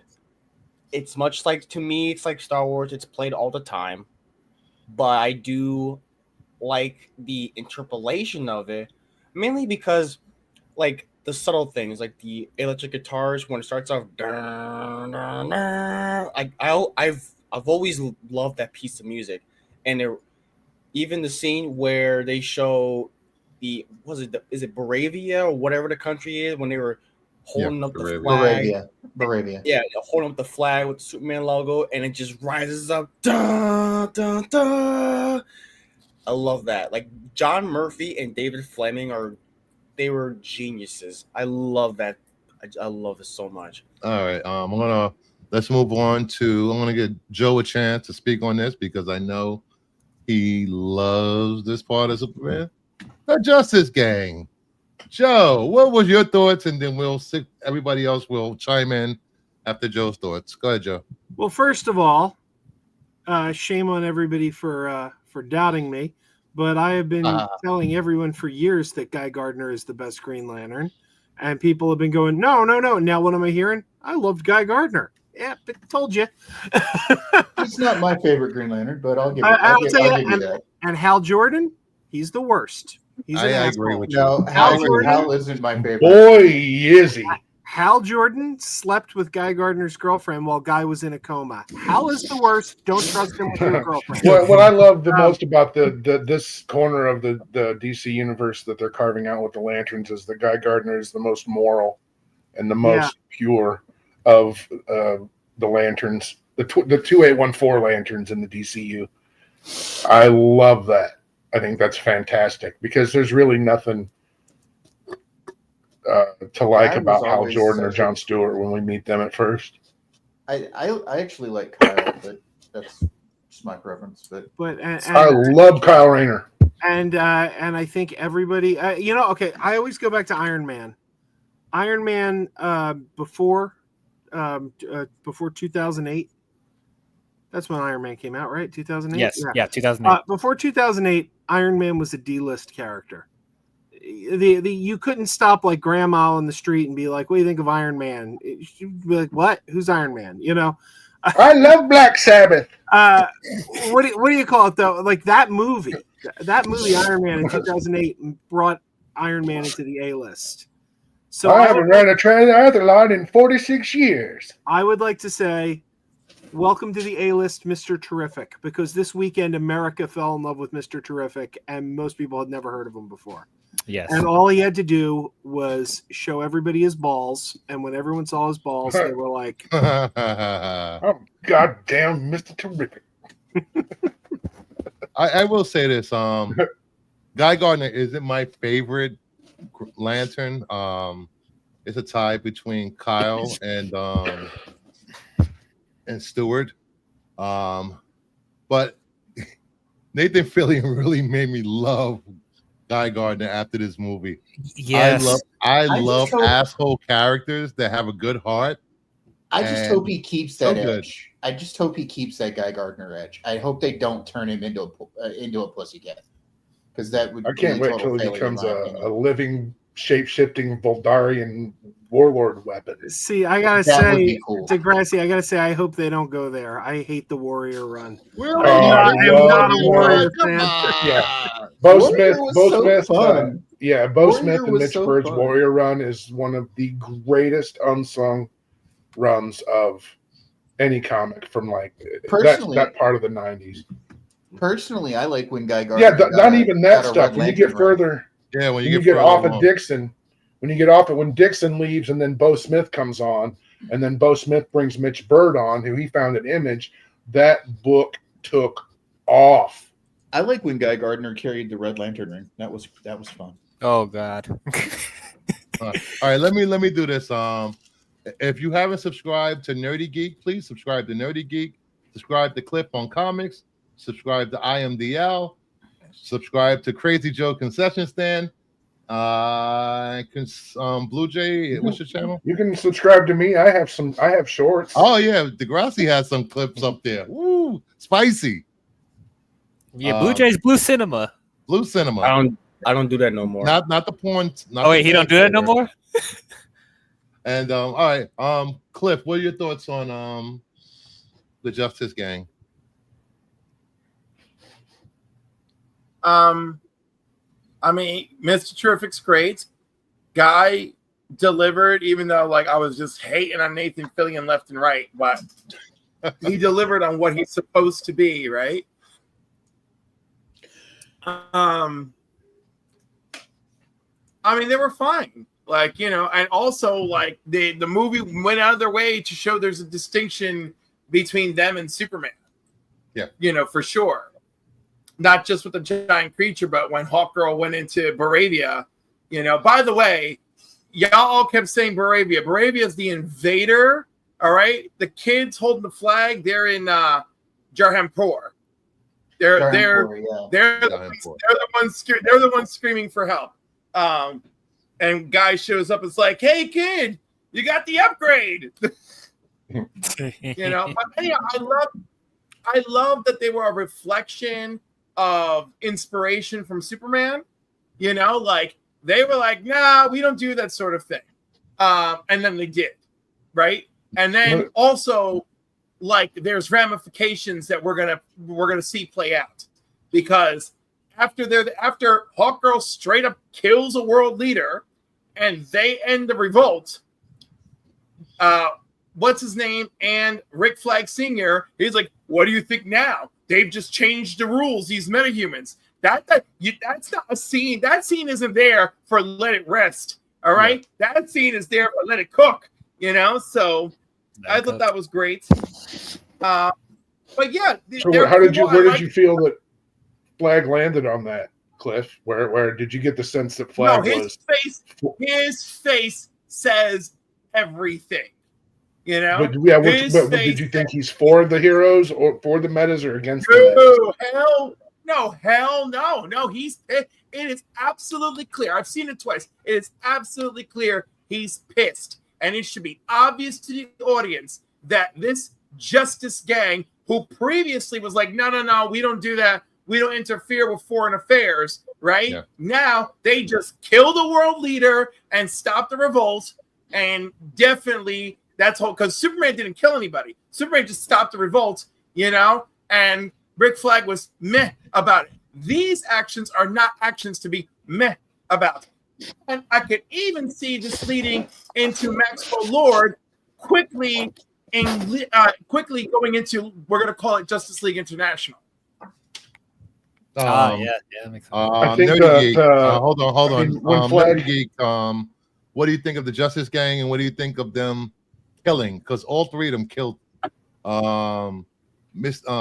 Terrific killed the kaiju, Hawkgirl killed the leader, and Guy killed soldiers when he got to Manjapur. What do you think? Jarhanpur. So Mr. Terrific's a character that I've barely, known about. And I came out of the movie loving that character. Now I want to go back and read as much as I can about him. Guy Gardner's a character I've read before. I was worried what they were doing with putting Nathan Fillion, because I know he's supposed to be the biggest jerk in DC, and you're not really supposed to like him, but yet Fillion made him really likable. I really enjoyed his portrayal. Hawkgirl, she didn't get a lot of screen time. I know her backstory and everything, but I've never read many comics with her in it, so I couldn't compare her to anything. I don't know if that screeching is something she does in the comics all the time. I could do without her screeching every time she flies. But yeah, Mr. Terrific by far was the character that just jumped out to me. I really want to go start looking at his comics and start collecting his comics now. And then Guy, I already liked him. I can tell you. Miniseries. There's a new Mr. Terrific miniseries that was transposed from a series Bible that was created for a Mr. Terrific DCU show that did not get picked up. Now there's interest in a Mr. Terrific TV show. We'll see. They might be starting over. But what is it? Mr. Terrific Year One? Is that what it's called? Yes, Year One. Yeah, that was the writer of that was the head writer and potential showrunner for Mr. Terrific TV show that got axed. Go ahead, Joe. Yeah. I'll say this about Guy. Guy has always been like the complete and total D-bag with a heart of gold. He's never been a bad guy. He's a jerk, but he's a lovable jerk. If you read Justice League International, by the way, Justice League International by Keith Giffen and J.M. DeMatteis, greatest comic book run ever, I think. And Guy intensely loyal to his friends and the team. Like if you read those books, he'll be a pain in the ass and he'll make fun of Booster Gold and Blue Beetle and he'll start all kinds of shit. But if anyone messes with them, it's like, this is my team. And like, loyal to a fault. Yeah, incredibly loyal. Mm-hmm. Anybody got Comics are annoying, Joe. Comics are annoying. Go ahead, Blue. Oh, you sure? Yeah. Okay. I like them. You can tell one of them has more screen time than the others. Like, terrific. I think he's great. I love Eddie Gathegi. I feel like he has this is an upgrade from Darwin from X-Men First Class. They did that dude dirty. Is it an upgrade from Mr. Terrific from The Flash? Anything's better. No. Oh no, I meant like Darwin from X-Men First Class. I like the same actor that he was Darwin. Yeah, they did that real dirty. But I like Nathan Fillion. He's pretty funny, but I think he's just there to talk shit and eat some Fruity Pebbles and Green Lantern outfit. I want Fruity Pebbles now. That's a funny gag, but I've always man, the one thing that I disappointed is like Hawk Girls. She gets a strand to stick. Like, she's only there to look badass and look gorgeous as fuck. Good God! But the one thing I can do without is the screech. I guess she's like part Hawk, but like the way he had the camera up in her face. Well, the way he had the camera up in her face when she's screaming like, that was a little jarring. That's look, she's badass. Don't get me wrong, but that's a little too. I guess she's Hawk, but depending on what version of her they're using, she's either an alien or she's a reincarnated woman from Egypt. Yeah, they didn't She's specify which. She's possessed. According to some pre-release literature, she is possessed by the spirit of an alien hawk goddess. Okay, yeah, then she's Thanagarian. Okay. I'll say Hawkman and Hawkwomen have the most confusing histories, like in all. Oh yeah, it's a mess, and it always has been. Always has been. Can I give my opinion on this? I think my opinion is going to age well because we're definitely going to get more of them in the future. I would totally see more of Hawkgirl if whatever they'll give her like a movie or a series, whatever she'll appear in. Hey, Josh. She was going to be the flyer. It was beyond annoying. She was because she's a hawk doesn't mean she needs to make that noise. Intended to replace Swift in the Authority. Okay, so in Go ahead, my Dave. opinion, these three, I've gained more of an appreciation for Mr. Terrific. I already liked the character to begin with, but Edie Gathegi played him rather well, and I'm looking forward to seeing him grow as a character. Nathan Fillion, I don't think there's a thing that man's touched ever that he's gotten wrong when it comes to acting. He did Guy Gardner really well. I like I said before, I just hope that they don't turn him into a pussycat. I hope he keeps that edge because I've always liked Guy Gardner's edge. Mm-hmm. As for Isabella Merced with the Hawk Girl, I want to know more about her. But yeah, the screeching was annoying. And I like that they call them the Justice Gang, that they're not the Justice League. It's a working name. It's a working name. Hopefully it's not. But that's kind of the Justice Gang. DC Studios Justice Gang. Yeah, no, please don't do that, James Gunn. Please don't do that. It's not a thing. It's not a thing. But yeah, I feel like I'm just gonna be reiterating what you guys are saying. Mr. Terrific, like if you guys, people don't even notice that, but like when it comes to recent DC projects, they were trying to quietly push Mr. Terrific, and it's like he hasn't really gotten that raise in popularity like they wanted it to, but it took this movie for people to be like, oh, this is who Mr. Terrific is, because he would show up in animated stuff and obviously in the CW stuff like that, and people didn't really care about it. But this, I'm so glad Eddie got another chance to, play an actually really good comic book character, because I hated what they did to him in He got X-Men First robbed Class. as Darwin. I He got robbed. hated it so much. Especially Wait, considering wasn't his Darwin's power ability- like to survive or something? To Darwin- adapt to anything, and then He didn't adapt to that. no, he did not. I'm like, oh my Darwin was god, immortal. Darwin was immortal in the comics. He had adaptive morphology, yeah, and they completely robbed him. yeah, hated it so much. But I'm so glad he did such a good job. It was terrific. He had quite a few scene stealers too. Nathan Fillion as Guy Gardner. It was perfect. The moment they casted him as Guy Gardner, I was like, perfect. Even though I initially was not a fan of Guy Gardner, but I knew he was going to knock it out of the park. And he knocked it out of the park so much that, like you said, Bruce Burr, I'm starting to become a Guy Gardner fan because of him. He's that likable asshole. Like, I loved how he played it. I love the bowl cut. Just the back and forth that he had to everyone is so good. Are you gonna go out and get a bowl cut? No. I think my fiance would want a divorce after that. But yeah, she was great. All right, But let yeah, me answer this question. Okay, go ahead. What was more annoying, Bruce? The goats from Love and Thunder or Hawk Girl Scream? I'm going to say it was a tie. Yeah. Well, You know what? To answer that question, I would kind of take the Hawk Girl Scream a bit more, because I thought the goat stuff was funny, but I would take the whole, it's just that the goat was just screaming. It was like too much. It's like, even back then, it was like, man, are we still doing the goat scream in 2022? Stop it. Yeah. I didn't find either annoying, but the goats in Love and Thunder were hilarious. I actually bought a they were T-shirt that just hilarious. has the goats on them. The only goats time that got was short. fun- The goats got shorts, like the guys got shirts. But, Oh my gosh. The but other thing they I never only released time- the goat shorts. They never the released only the time goat the goat was, only time I laughed at the goat thing was when he went to the Shadow Realm, and it's like that forced perspective shot, and it just boom, and then the goat scream. That was the only part that was funny. But either than that, Did anybody, my guys, get shirts reference?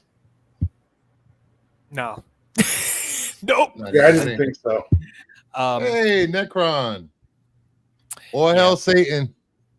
Oh God! Please don't say that again.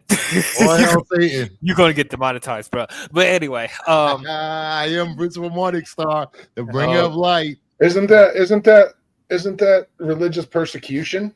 Yeah, it is. Yeah, I like Satanism. There are straight up Satanists that have channels on this platform. So anyway, back to the Justice Gang. So Check out my stream on Lucifer, Lord Lucifer. No, go ahead. Oh, When the Justice Gang fights Blaze and Satanus, yeah. oh when my when God!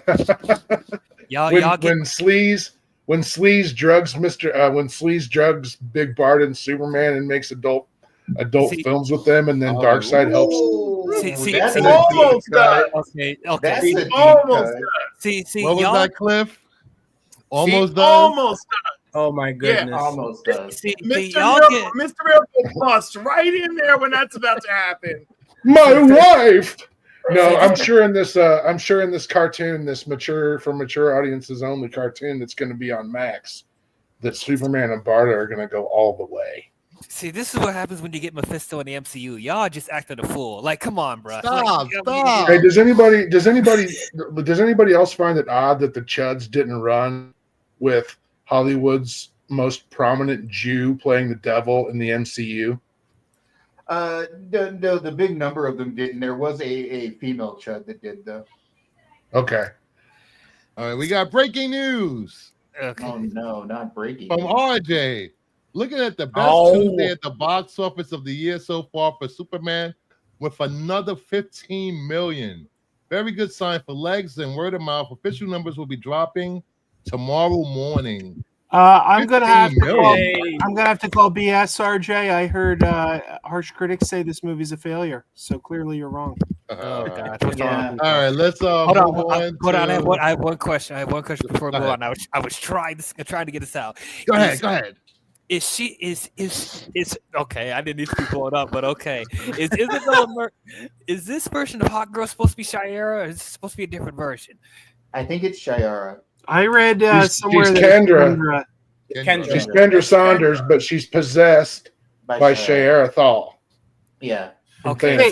Hey, let me point out that Superman has unfortunately ruined the Dora the Explorer sequel because they had to recast Dora for the sequel. Well, good. I don't know, man. She's what, 25? Yeah. Is she 25? All right, yeah, I'd get all up in that Thanagarian snare beast. Oh my God! Whoa! He had to check the age before he said. Hold that. on, hold on. It's a joke. We at Kingdom of Nerds do not judge actors on their appearance, but their body of work. He'd like to give her body some work. I'd like to give her one to grow on. What? Max wants to come on? Should we let Max on? I don't know. Sure, why not? But yeah, now okay. So it made 13 million to Monday. All right, before we move on to the next one, for somebody like me, what should I read if I want to know more about Mr. Terrific and Guy Gardner? Guy Gardner was really good with Justice League International. Also, in the early '90s run of Justice League, he was. If you read like around the time of Death of Superman, he was in the regular Justice League. Okay. As for Mr. Terrific, I'm gonna have to lean on some of the other guys to tell you that because I don't know much about. There was a great book called The Terrifics. It was like DC's version of the Fantastic Four. Yes. Go ahead. You're gonna have to go with JSA. You're gonna have to go with JSA from '99 to 2006 because that's where you see the best of him. John's JSA, where he got. That's where he really took off for me. What was the miniseries before that, Cliff? Wasn't there like a 3-issue Prestige mini or something where he had his grand debut? I'm thinking Dr. Midnight. Never mind. Yeah, it was Dr. Midnight. Yeah, no, he showed up in the Spectre as Michael Holt. He shows up in JSA number 5 as Mr. Terrific. Yeah. So yeah, JSA is where you'll get the most grounded version of him, and then there's a post-Infinite Crisis series of Justice Society of America, also written by Jeff Johns. And then there's 2 versions of the Terrifics where he takes on a more Mr. Fantastic role. And I don't know. His personality has shifted quite a bit between them. Well, I mean, he even changed from that Spectre, that first appearance in the Spectre, to his JSA debut. There were a lot of changes, just whole cloth changes of the character between those 2 appearances, right? If I'm remembering it correctly. I don't feel like it's super drastic. I felt it was more drastic when we do the New 52 switch. Yeah, for sure. For sure. Because Nerdy will between me, Cliff, we will give you a list of books if you want to read more up on Mr. Terrific and has that new book started shipping yet? Has that the first issue of that new Year One miniseries out? Yeah, I think they're up to issue 2, Cliff. Okay. I'll say this: the version of the Justice Gang we saw in the movie, they called them the Justice Gang, but some people have indicated that they may have been a stand-in for the Terrifics because the Terrifics were Mr. Terrific, Metamorpho, Plastic Man, and Phantom Woman. You got 4 people wearing matching uniforms, but they kind of changed 2 of them out. Hey, I hope. I actually still hope we get a version of the Terrifics in the DCU because you already have Mr. Terrific and you have Metamorpho. And if you don't think James Gunn doesn't want to do Plastic Man, you out of your mind. We're getting Plastic Man. What's his name? It's Darren Aronofsky and Ari Aster are currently writing Plastic Man. Jean Ralphio from Parks and Rec. What's the guy's name? Ari Aster. Yeah, it's not Ben Schwartz anymore, Joe. It's Bill Hader. He's perfect though for it. He's perfect. Yeah, it's Bill Hader's to lose. It's Aronofsky right now. It's Aronofsky, Aster, and Hader. Hold on. All right, we're moving on to. Let me get this out. Rick Flag Senior, Ultraman. But I loved those characters. I thought they were all great. Can I get it? Can I ask a question just really quick before we move on? I was trying to get a word in edgewise here. Go ahead. wasn't there a previous Mr. Terrific before this version of Mr. Terrific? Wasn't there a older? Yes, Yes, sir. Yeah. Golden Age one, yes. Yeah, Golden Age Mr. Terrific. That's what I thought. Okay, I was just trying to. I thought they were based on the conglomerate, Joe. They were like a mashup of the conglomerate and the Terrifics. Yeah, I could see that. No, why the So we got the conglomerate? reveal that Ultraman is a clone. We got the big fight where he gets pushed through to a black hole. Solid Bizarro origin right there. Superman did not kill Or him. more He's still Ultraman. alive. No, he didn't kill him, so it's a possibility to come back. Yes. I have Um, two theories on the comeback. Either one, it's just like F it, he's a clone, so we get Ultraman, or two, he ends up on a parallel world where he ends up being a little bit smarter there, probably because of their kryptonite, whatever, and ends up becoming Ultraman. And when he comes back for revenge, he's new and improved, and he's got a crime syndicate with him. He's going to take all of the shit that was sucked into that black hole and build himself a Bizarro world to live on. And then he's going to come back. Or we Bizarro. never see him again. You know, like I think those are all that's options. probably the increasing likelihood. Now, I know some people had a criticism about how he escaped the black hole because all of a sudden everyone became an expert on black holes online. Oh yeah, for some we're all reason. theoretical physicists now, guys. Did you Yes. know that? This is the comic book world with comic booky characters. Yeah, Right, I was to just saying, understand the first thing wrong is he used super breath to get away from a black hole. Right there, that should have been a reminder that this is a comic book movie, okay? Because that ain't Exactly. happening. That ain't happening. And we have someone beaming in from the basement, a hater, a James Gunn hater, a Kathleen Kennedy hater. no. Is it Bill And here Hader? we go. Is it Bill Hader? Mad Hi, Max Joe. I don't hate anyone. from Movie Madness and some entertainment. Yeah, I'm happy to be here. Thank you for having the stream. It was going so long that I was like, "Oh, it's a great topic, great conversation. I'll pop in." I want to see it again. I want to see it again. If I could mention, oh, sorry, go ahead, Max. No, I will say this: I will be having a stream. It will be a one-on-one debate with Josh, International Comics, in the next day or two about the merits of Superman. Okay. No, I love this Superman. I just wanted more focus on after the beginning of the movie. I wanted more focus on that because it was the stuff with Lois and Clark was so good. I love Hey, it. Bruce, I'm gonna go ahead and dip. I'm getting tired. So I get All it, right. Dave. Take Thanks a it. lot. Take No. it, Dave. good night, guys. Good night. I do want to mention Metamorpho because we haven't talked about Metamorpho that much. I thought he was awesome. I love the I love his the makeup, costume work looked amazing. The showcase of his powers, it was really cool. I like that it got weird, that he was just a severed head and then he was making all the other appendages, and even seeing his little son Joey. This is the weird kooky comic booky stuff I wanted to see, like Metamorpho. I was so happy with that. I really was. Yeah, Can I just and say I can't that- believe it was the same guy. I didn't realize it was the same guy from Bill and Ted 3. That was the guy who played Dennis Caleb McCoy, and he was so good in Bill and Ted. And I'm like, I Station! No-Ho Hank, he was fabulous. What's that? Yeah, no, I love me some NoHo No-Ho Hank. Hank on Perry. I've never seen that. No-Ho. You need Barry's to see it. fantastic. Fabulous. Barry is absolutely fantastic until the final season where it all goes to shit. I don't even think about shit in the final season. I was on the edge of my seat. Yeah, I was on the edge of And my say- seat trying not to fall into the shit that it became.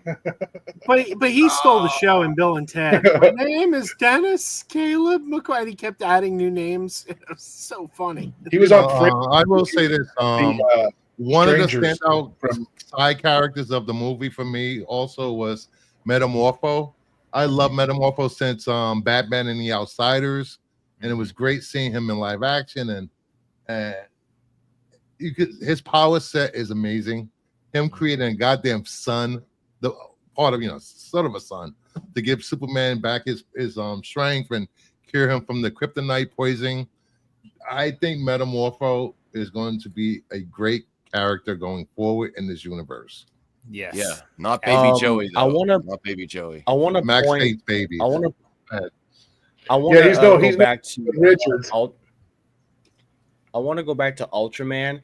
I want to give props to James Gunn for pulling an element from Superman 4: The Quest for Peace, for creating Ultraman from a piece of his hair. God. I'm done. Yeah. The Superman 4, Yes.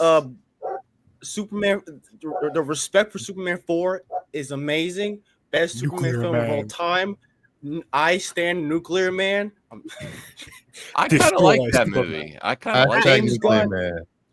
And Can we Blue get Jay, Gunn, if you notice, Nuclear when Man he's in the wearing- DCU when James Gunn? Nuclear Man in the DCU. Blue Yeah, but Jay, if Hammer's- you the notice- Hammer's if you armor. notice when he's in the Hammer of Baravia costume, the chest plate has the same symbols as the Nuclear Man costume. Yeah, he's got the Nuclear Man yes. dressing on his They're armor. Cook.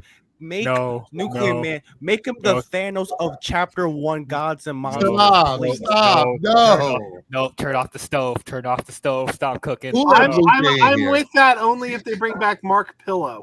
Give him the long Mark, silver nails. I believe Give him the gold that leotard. ship has sailed, Lucifer. I believe we lost Mr. Pillow. Well, I don't then want to get be a his guy. I don't want to ashes, be a. then get Oh his no! ashes Oh, and put them, stuff them in a pillow, so you have a pillow of pillow. I am in the correctamundo. He is still alive and kicking, and you can probably Yeah, go to very Frankensons. You can probably go to the Hollywood room at Frankensons and get his autograph on Sunday if you really wanted to. I'll say this: the engineer, she just seemed there. She wasn't bad, but it's just it felt like anyone could have been in that spot working I mean, for she's Lex. cool. I like her power set when she entered the fortress.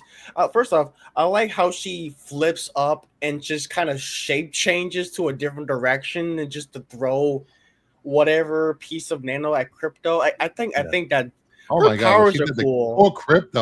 Poor Crypto got beat up in this movie. Yes, Oh, he they did. I heard they deleted a scene where Ultraman punched He got punched. Crypto. Yeah. I'm just glad we finally got an original Wildstorm character in a movie. It bodes well for. I'm not sure who the two let me- Authority members that are in Supergirl are. I think I know, but I'm not gonna. Let me Speculate add Crypto to any this further little than that. discussion also with Ultraman, Engineer, and Metamorpho. So before we go to Crypto, I do want to say I did expect a little more hints with whatever they was trying to do with the Authority. Like we got nothing. It's just the Engineer's here and that's it.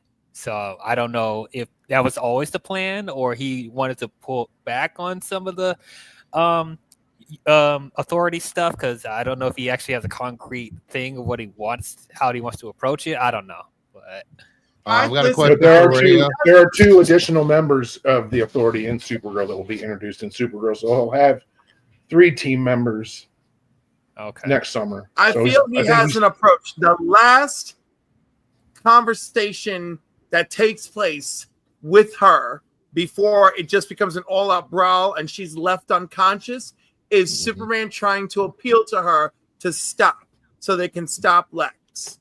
And I feel like that's a really important thing, that and the oh no, I'm gonna die, like those are the last 2 things that she's planting conscious seeds. for. Planting And seeds. I feel those are genuinely planted seeds. The next, and I think that perhaps we will be introduced to the Authority movie through her eyes. She may be our entry point character. I suspect. All right, let me get to Ray's comment. I want to understand Engineer's hatred of Superman to the point she let Lex stuff a bunch of nanites into her. I think for me, the Engineer represents somebody in the real world that has been fear-mongered to, and they will do anything that they normally wouldn't do. Didn't you I talk would have to about- say my example would be immigrants in this country. There has Immigrant- been so much fear-mongering with immigrants in this country. I think Lex has spent the last 3 years of Superman's existence fear mongering to the average person in this world. And we all know it doesn't take much to fear for somebody to start hating someone to the point that they would try to kill them. We know this. Didn't she have a throwaway line like, Lex, you know I hate the Metas more than you? And he was like, yes, I hate the Metas and you hate them too. But yeah, didn't she emphasize like a general hatred for Metas? Yeah. And I think she's And probably she is one now. sickened that She is yeah, one. that she's generally sick and she has like she's a self-hating meta. Yeah. Yeah, she said she gave up her humanity in order for what she believed in. Yeah. Nerdy, Whereas what in, was your thoughts in the on these book, I mean, characters, she's Nerdy? kind of all pure and good from the jump. Nerdy, what was your thoughts on these characters, including Crypto? So I thought Ultraman and the Engineer were interesting. You know, when I first saw them on the trailer, I didn't think they were going to be formidable for Superman, but they actually were formidable. And, you know, there were some times where it generally seemed like, how is he going to get out of this without needing help? So I actually enjoyed them. Ultraman was just kind of your standard, you know, brute, nothing too special. I did like the Engineer a little more. Crypto was chaotic good for me because you wanted him to be a good boy, but he was not. He just did whatever he wanted.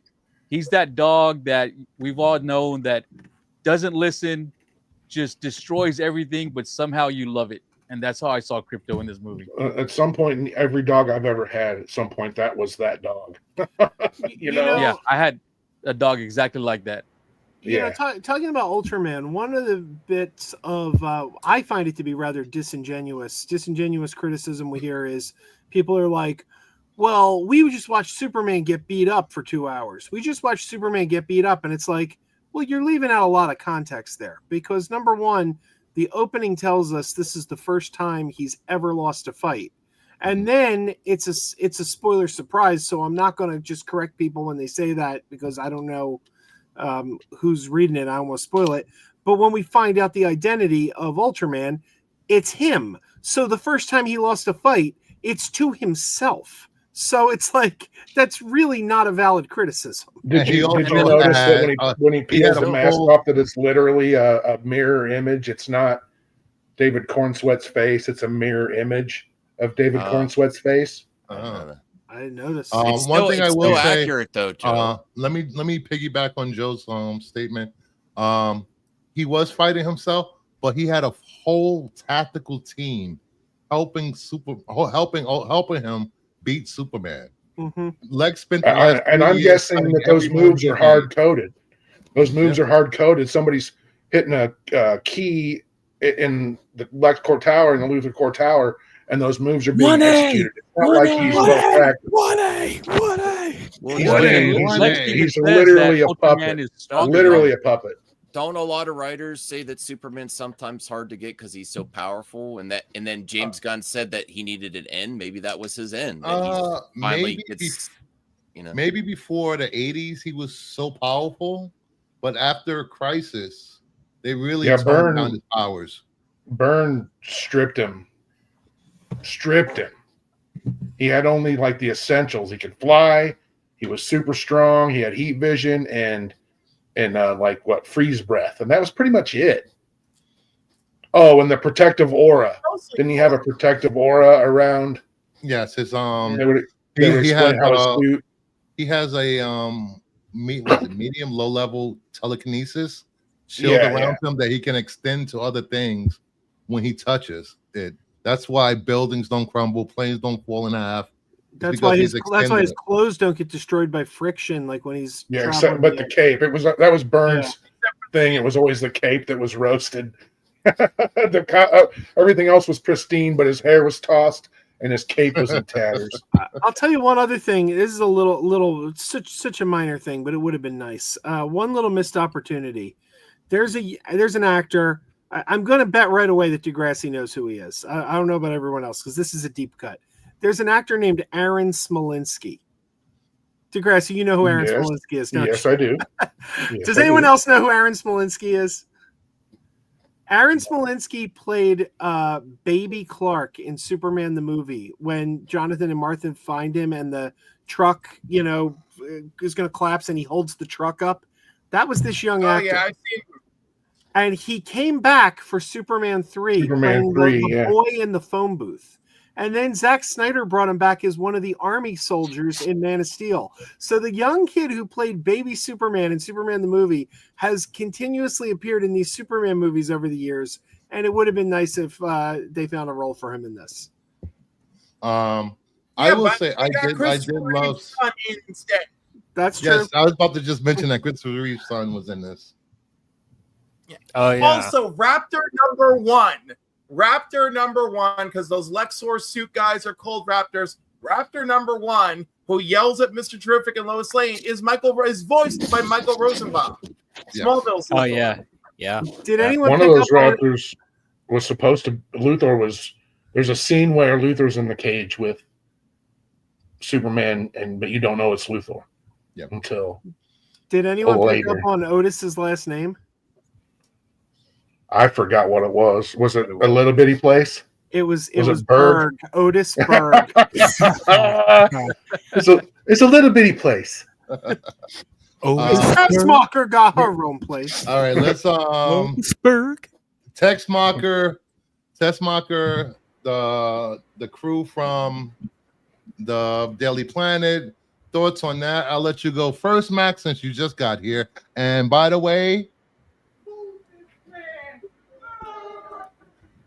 Did you know that there's like a movement of young women who are getting behind Miss Tessmacher as a role model?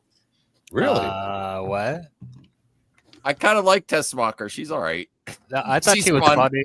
She was Yeah, you know, don't put up with your Jimmy- overbearing man's bullshit. The selfie Yeah. thing was a great plot point. Yeah. That was really Yeah. good. I know some Go of ahead, my Max. friends. Some of my friends don't like Jimmy being the ladies. I love that. I love that new thing for Jimmy. I love. It's not a new thing. I It's love not, that. it's I not love new.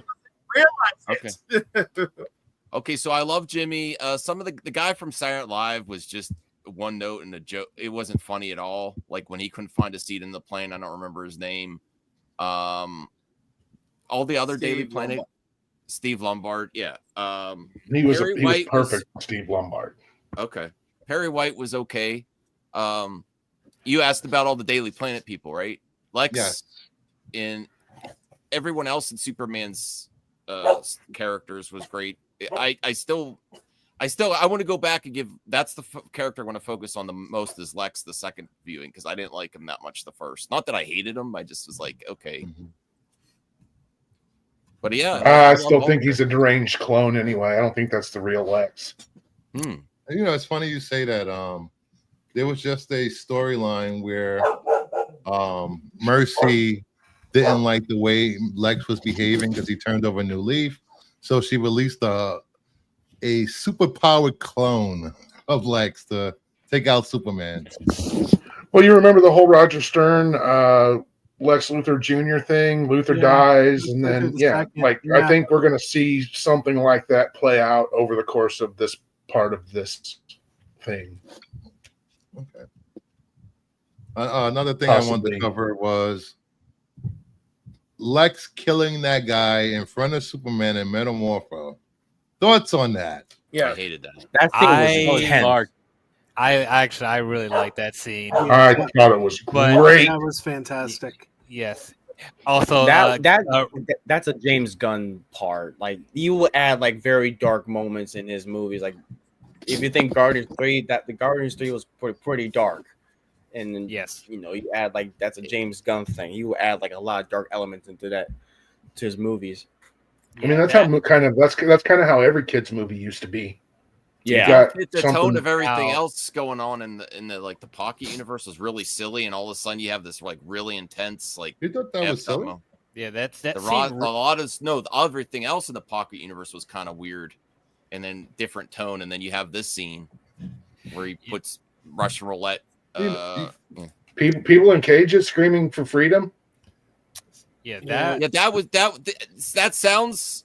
Yes, that sounds horrible when you say it like that, Degrassi, but it was actually silly when they were in their cages complaining about some of the stuff they were saying was kind of.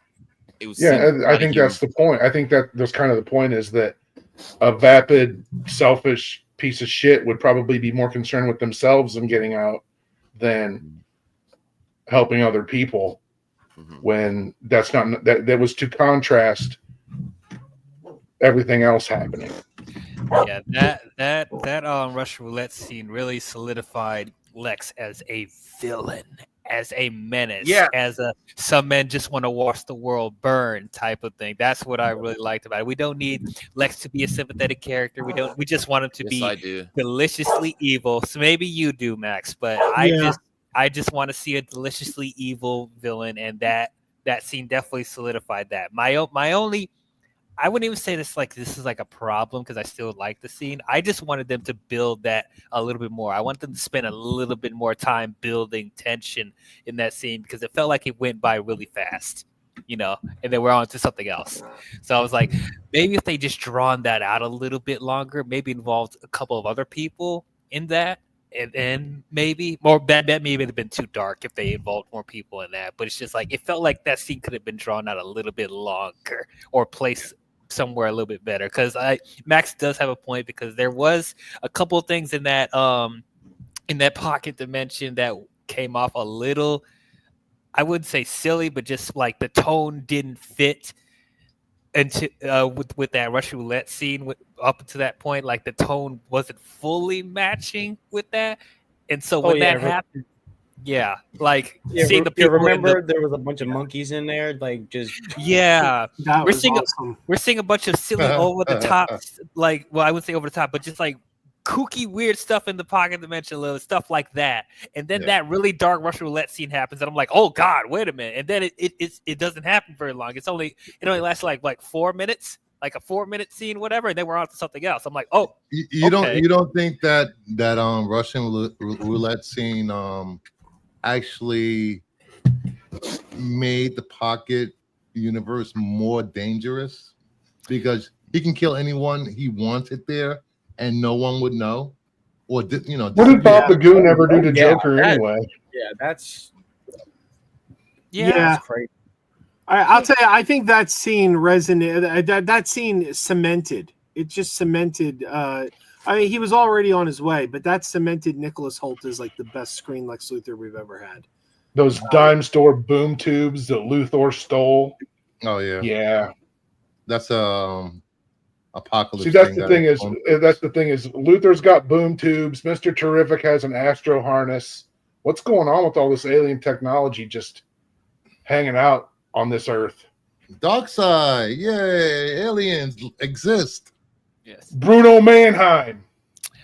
Rhea also mentioned this earlier. That line, I didn't know this was improv when he said, maybe I'll kill Clark Kent next. I thought that was actually funny. Oh, that was improv? Yeah, that was improv. Oh, I like that. Yeah, I didn't know that was improv.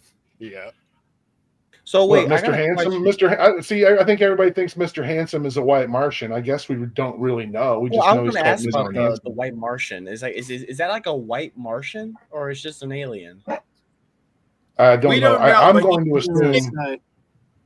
I feel like it's an early version. It's like the first time he cloned something, and that's what came out. Yeah, Cliff. That's just my assumption. So I was assuming the same thing about a clone, but when Superman's like, I'm not a Martian, he goes, oh, it's the same thing to me. Then that's when we meet this white creature. Immediately after he makes that comment about Martians, here's that white creature. But I'm not 100% sure. Because I really feel like if it was a white Martian, I wish it looked more like a white Martian. Also, white Martians would be Did they much cut more to anybody when he said? Did they cut to anybody when he said Venusian?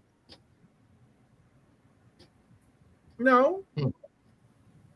I was just asking. I couldn't remember. I know he mentioned a couple. I don't remember anything like that. But it's funny that after he makes the Martian comment, we see this white pasty creature.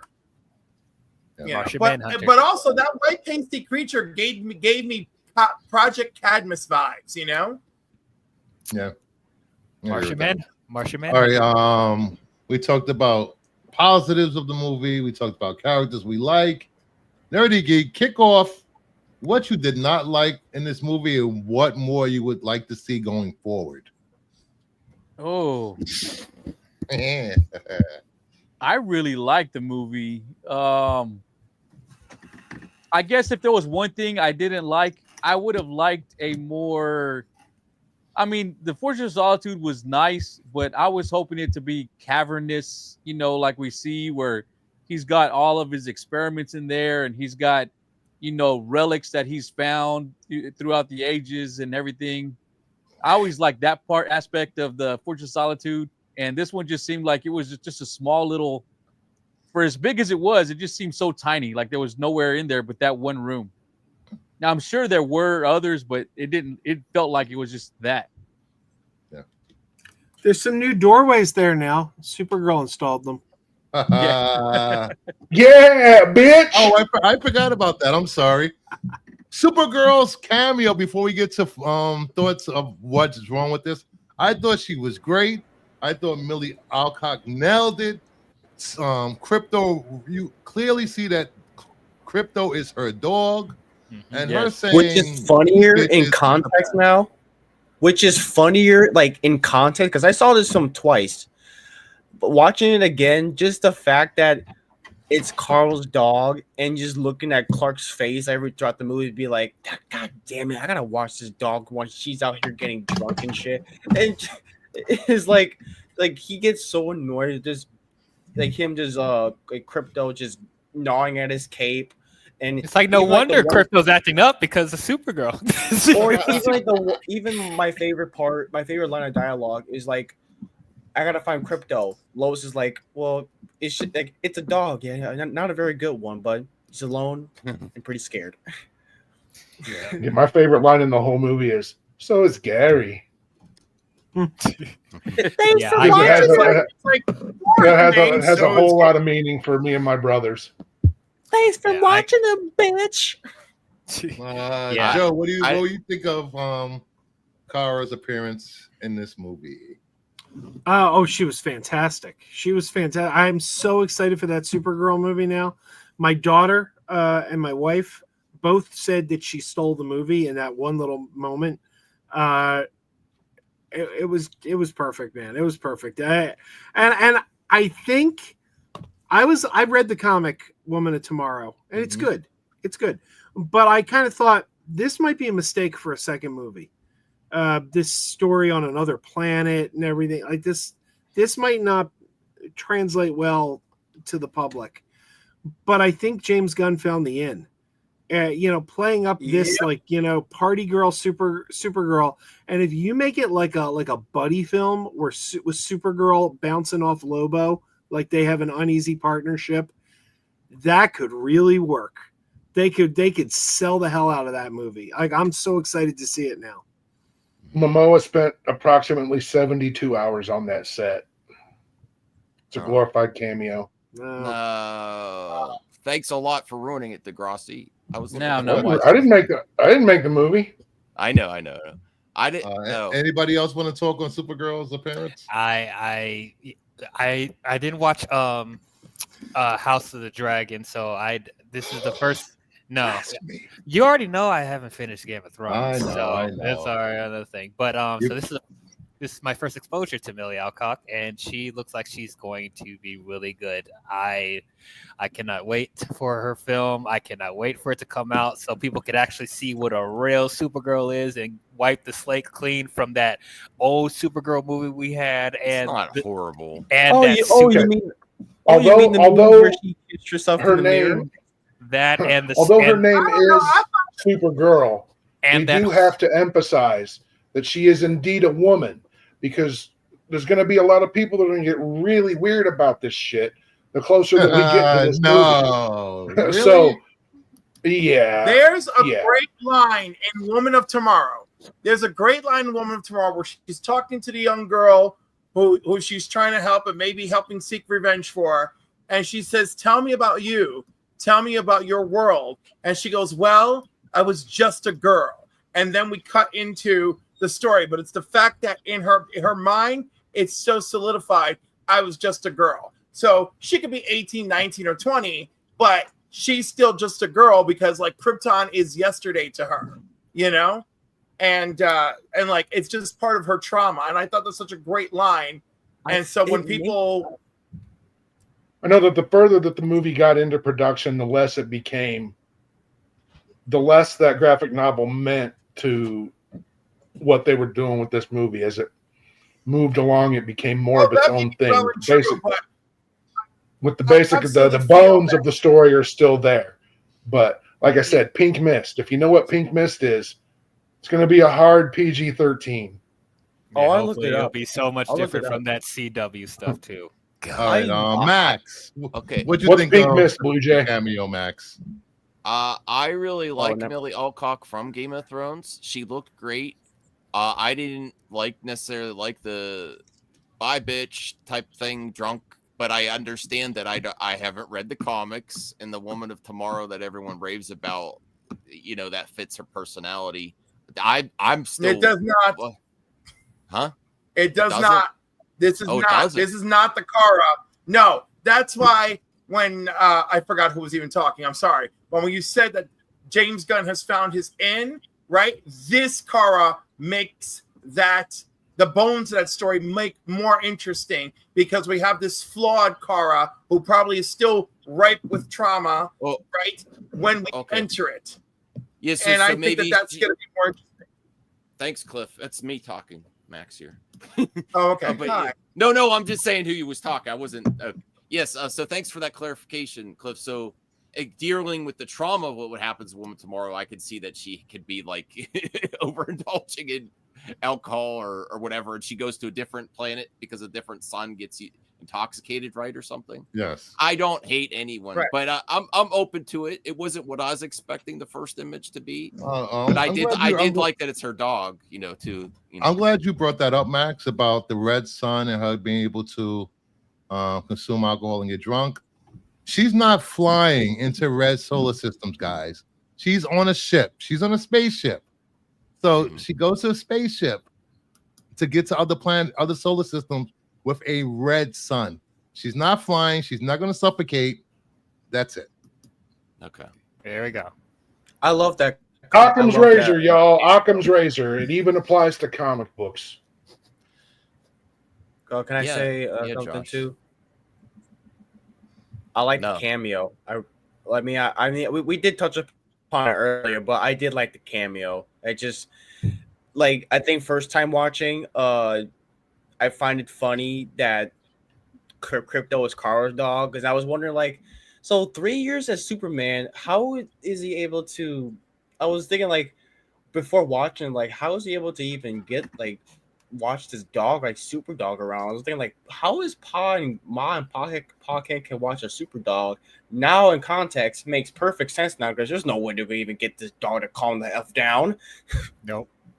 If you can't keep a secret identity of if you try to keep a secret identity of Clark, it's easy. You can't just do it with a dog. He's gonna cause havoc, make the news from the first day. Yeah. Yeah, they cut that out. Yeah. They cut that part out of the movie. So, anybody else want to There's speak a whole on? there's a whole crypto set piece that I think some people got their panties in a bunch over a while back that was excised from the film. Oh. Anybody else want to talk on Supergirl's appearance?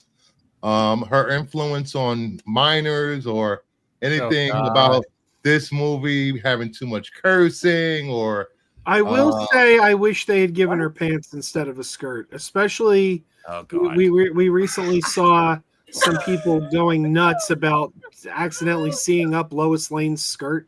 oh, Voltaire was right, Oh even though my it was weird to point Yeah. out. So therefore, a character who is going to Why don't- fly in the sky should not have a skirt. Why on. not a panel of men not decide what women should wear? If they want to wear a skirt, they I can wear a like skirt. that. If the actress I was against like it, that. if Hashtag the Max actress- wants to if see the up act- her skirt. We got it. I Okay. mean, no consent and everything. Has but- anybody went back to watch Creature Commandos post Superman? No. haven't yet. Yeah. No.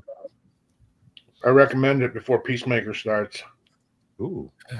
It's funny it's me. people want to complain about a skirt, but where's everybody when Harley Quinn was walking around? in I will wear a pants? skirt. I'm gonna get a kilt. Yeah, you know, like I've You don't have to I've like been go back. I've been under. I don't know about you guys, but I've And I'm been gonna an do that. adult. far, far longer than I was Yeah, than I was a do that child. again, Max. Don't do that And I again. think most people, most human beings are adults for far, far longer than their children. And I think, we should protect the children. But at the same time, it's a world full of adults. So 28 years ago, I had a job, and the guy that gave me that job beat into my head that what we do here is for kids who are becoming adults. A gentleman's name was Todd McFarlane. You don't mollycoddle generations of kids and then expect them to just get it. And you're going to see a girl's underpants from time to time. It happens. Yeah. Thank you. Wow, that's prolific. And 50-year-old girls 50-year-old dudes getting their panties in a bunch about it. It never ceases to amaze me. I will say this about the swearing, and my pal Sean O'Rourke, shout out to Sean. Go check out his review. Good guy. Embarrassment of a review, but go on. No, I listen. I don't necessarily. I think he had solid points in there. That wasn't a review. That was a mandated treatise. I don't agree with his score. I don't agree with his score. I'll 1 second, Max. Every time I hear you and Sean and others make their points about this movie, all I hear in my head is this. It's very low, Bruce. Yakety sax. Your sounds are very. I hear 10 hours of The Price is Right losing. I'm horns. not clutching my pearls or offended by swear words. Okay, I'm not, but I do feel like it makes this Superman more of the current time, and it will not age as well as some of the classic Superman movies. Like Max, how am I supposed to? Max, I got a question for you. Returns, whereas this is just fast, quippy jokes and swearing and stuff, and it's not as timeless as the other ones. How am I supposed to show my young nephews Sean O'Rourke's review when he says the word "fuck" in it? I mean, come on. Wait. What am I gonna? How am I? Sean curses and calls innocent farm people toothless, ignorant, poor redneck trailer trash. How am I supposed to let my innocent young? How am I supposed to expose them to that? He did kind of do the stereotype with his mom, Pa, and it wasn't great. They were based on real people, right? Yeah. They were based on Pat and Tom Christie. Okay. Real people who called James Gunn and called the actors playing those characters, left them voice messages and hours worth of recordings so they could study them, their affectations, their dialect, the way they talked. That's Christie family lore. Christie family lore even made it into the dialogue. No, what happened, Max, was that he called his friend. He used his friend's family as the basis for the Kents. But, they're just poor, ignorant, toothless, redneck trailer trash. Well, without the context of that, the way it plays in the movie, in the context of the movie, it seems a little stereotypical to me. But not like overly offensive. It just seemed it's shallow. There wasn't much depth. Well, people actually talk like that in the Midwest. Yeah, shit was real. I don't. That was that was the realest stuff in the movie. Okay. I think it felt a little shallow, and not. There wasn't a lot there to those, especially the mom. That sounds a little ignorant to me. That's just my opinion. The Pa Kent scene was great. The Ma Kent scene where she's can't even use a cell phone, which that's like old people in the 90s, not old people in 2025. I'm sorry, Max. You haven't met my mom. Jesus Christ, man. You guys generalize to the point of making yourself sound like complete. You haven't met my grandma. She's if it doesn't fit whatever's in your head canon, then you come up with these preposterous notions that all old people can use cell phones. Everyone could use a phone now. That's like that ridiculous comment. You want to? My 85-year-old dad is just down the hall from me. How often do you think he uses a cell phone, Max? 85? Are they 85?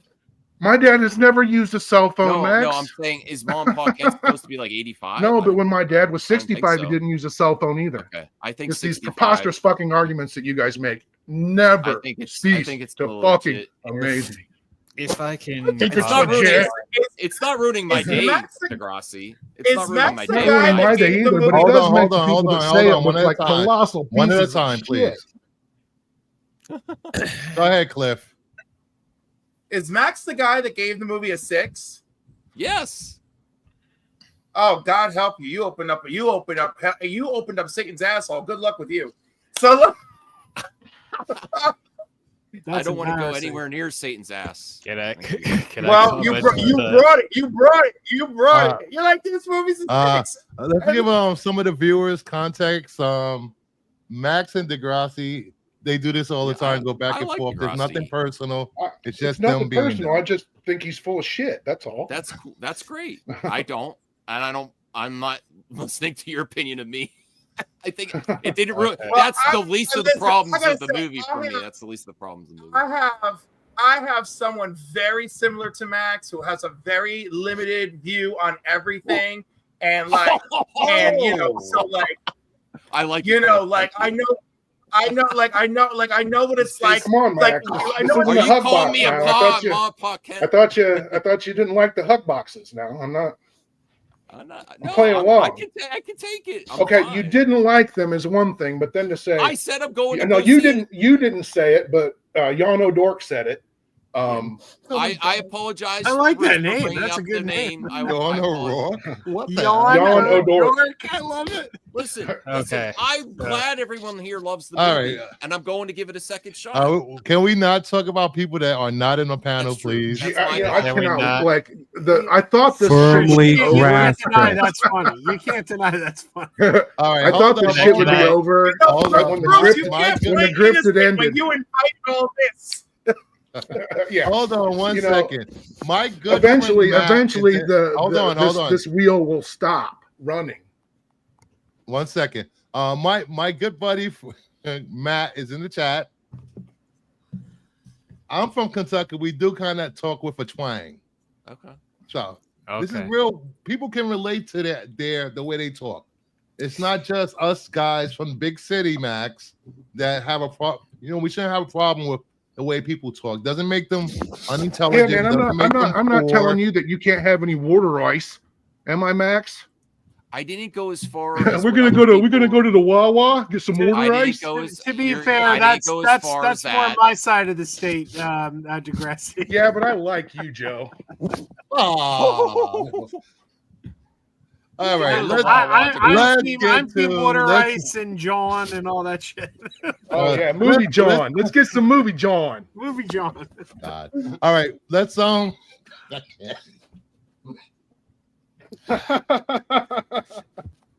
My gosh. So, anyways, how I do get y'all with you guys- guys. Can we just we're gonna what you didn't like, what you loved about the movie? What score? Can Will I you go see talk this movie again? And before we do that, this is a Kingdom of Nerds show, so at some point you had to realize there would be a giveaway. Damn it! I'm on the panel So again. if No, you're I'm on the kidding. panel, you cannot win, but you can win and give it to someone in the chat. So the hashtag for the giveaway will be hashtag super spit. Oh, I know where that came from. You know where that came from. I was on that panel. No baby oil, super spit. Oh my god. Why? Hashtag super spit in the chat if you want to enter the giveaway. And tonight's giveaway will be Superman, A Friendship for Everyone. A friendship Is that the unleashed. Milkbone book? The Milkbone book. I still have a few of these left. What's the He's got to put the. He's got the post-it notes. It's saying it. because I'm just gonna write Superman's the tits winner. are out. It's because Superman's tits are out. He can't show them. So, I'll start. The problems with this movie I had were it wasn't long enough for me. That's what she said. I wanted. It's always the girth, Blue Jay. It's always the I girth. wanted. After seeing Supergirl, I wanted more Superman instead of just that little cameo. I don't know. There was a few things, minor things that could have been improved, but overall, I'm giving this movie a 10. I love this movie. I love the chemistry between the characters. I love the Justice Gang. I love Lex. I loved Metamorpho, Crypto. This is the reason I'm not a dog owner. Wait a minute, hold on. I have friends for that. If I want to put them in a leash. Yeah, that's how I am with kids. I don't have Wait any. a minute, I don't Bruce. want any, but Did I'll you entertain buy a yours. box of Milk Bone one time? I had 20 boxes of Milk Bone just to get the comics. Do you eat I that I shit? gave most of them away. I mean, I would any never movie feed my that- dog Milk Bone, but to each his own. And anyone that I love this movie because I laughed the whole time. I had fun. Everyone around me Jokey had jokes. fun. Jokey joke. There was families in the theaters, and I said this in my out of the theater review. There were jokes that a lot of adults didn't laugh at, but the children in the theater actually laughed at those jokes.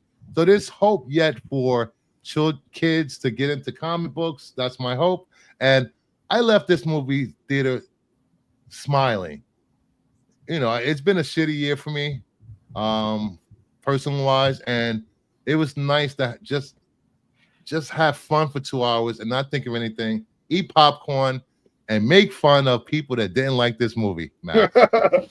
So, Nerdy Geek, what is your thoughts, your critiques, and overall score for this movie? So overall score, I would say, I know you hate it, but I would say 8.93. It's not quite a 10. To me, 10 is the best time I ever had in a theater, and that was at Endgame.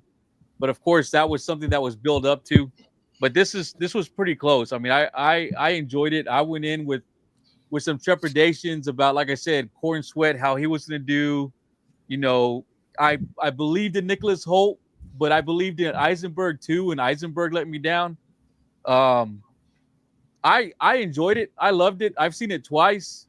I'll probably go see it again. My wife loved it. My son, who did not want to watch it because to him, no Superman could ever compare to Cavill. He went and watched it, and he came out loving it and thinking Corn Sweat was a great Superman as well. So I enjoyed it. I mean, anything that I didn't like would just be nitpicking. I mean, there's nothing that was just blatant, like, oh, well, that was awful. But I liked it.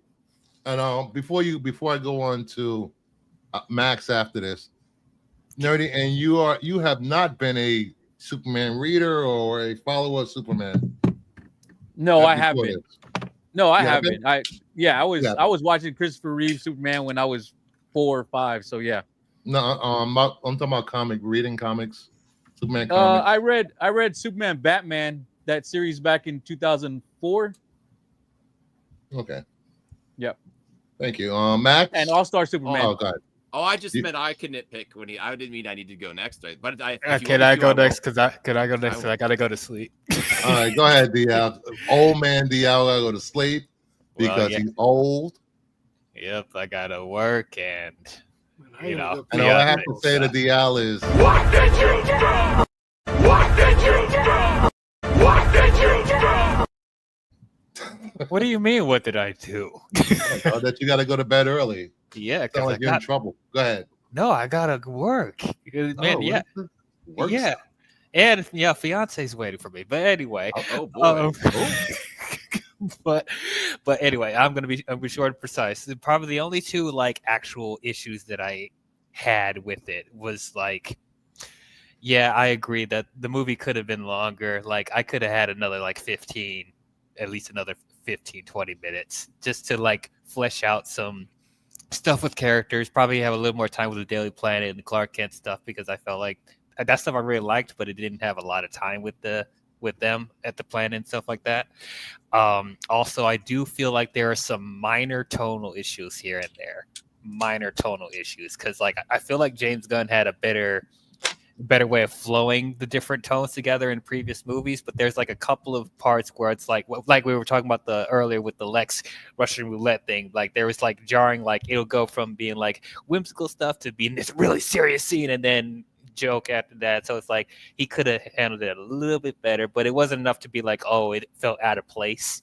But yeah, overall, I'd give this movie like I think I'd give it a 9. I give it a 9. I love this film. It pretty much met all the expectations that I wanted to see in a Superman film. It made me very hopeful for the DC universe going forward. We're going to see a whole bunch of different characters. It just made me very hopeful. You know, this is something different. It feels fresh. How are you typing that at the same time as your review? That's Ashley. No, I know. So Sorry. But yeah, man, I'm really happy about this. It's probably going to be my favorite Superman film. And yeah. Oh, he's a solid 8 swinging, 11 standing. He's oh my god. I was like, damn, yeah. I mean, that's the first thing my wife said. She was like, "Whoo, he's making my corns sweat." That's fucking funny. All right, I'm out of here. Thank you, DL. Take care.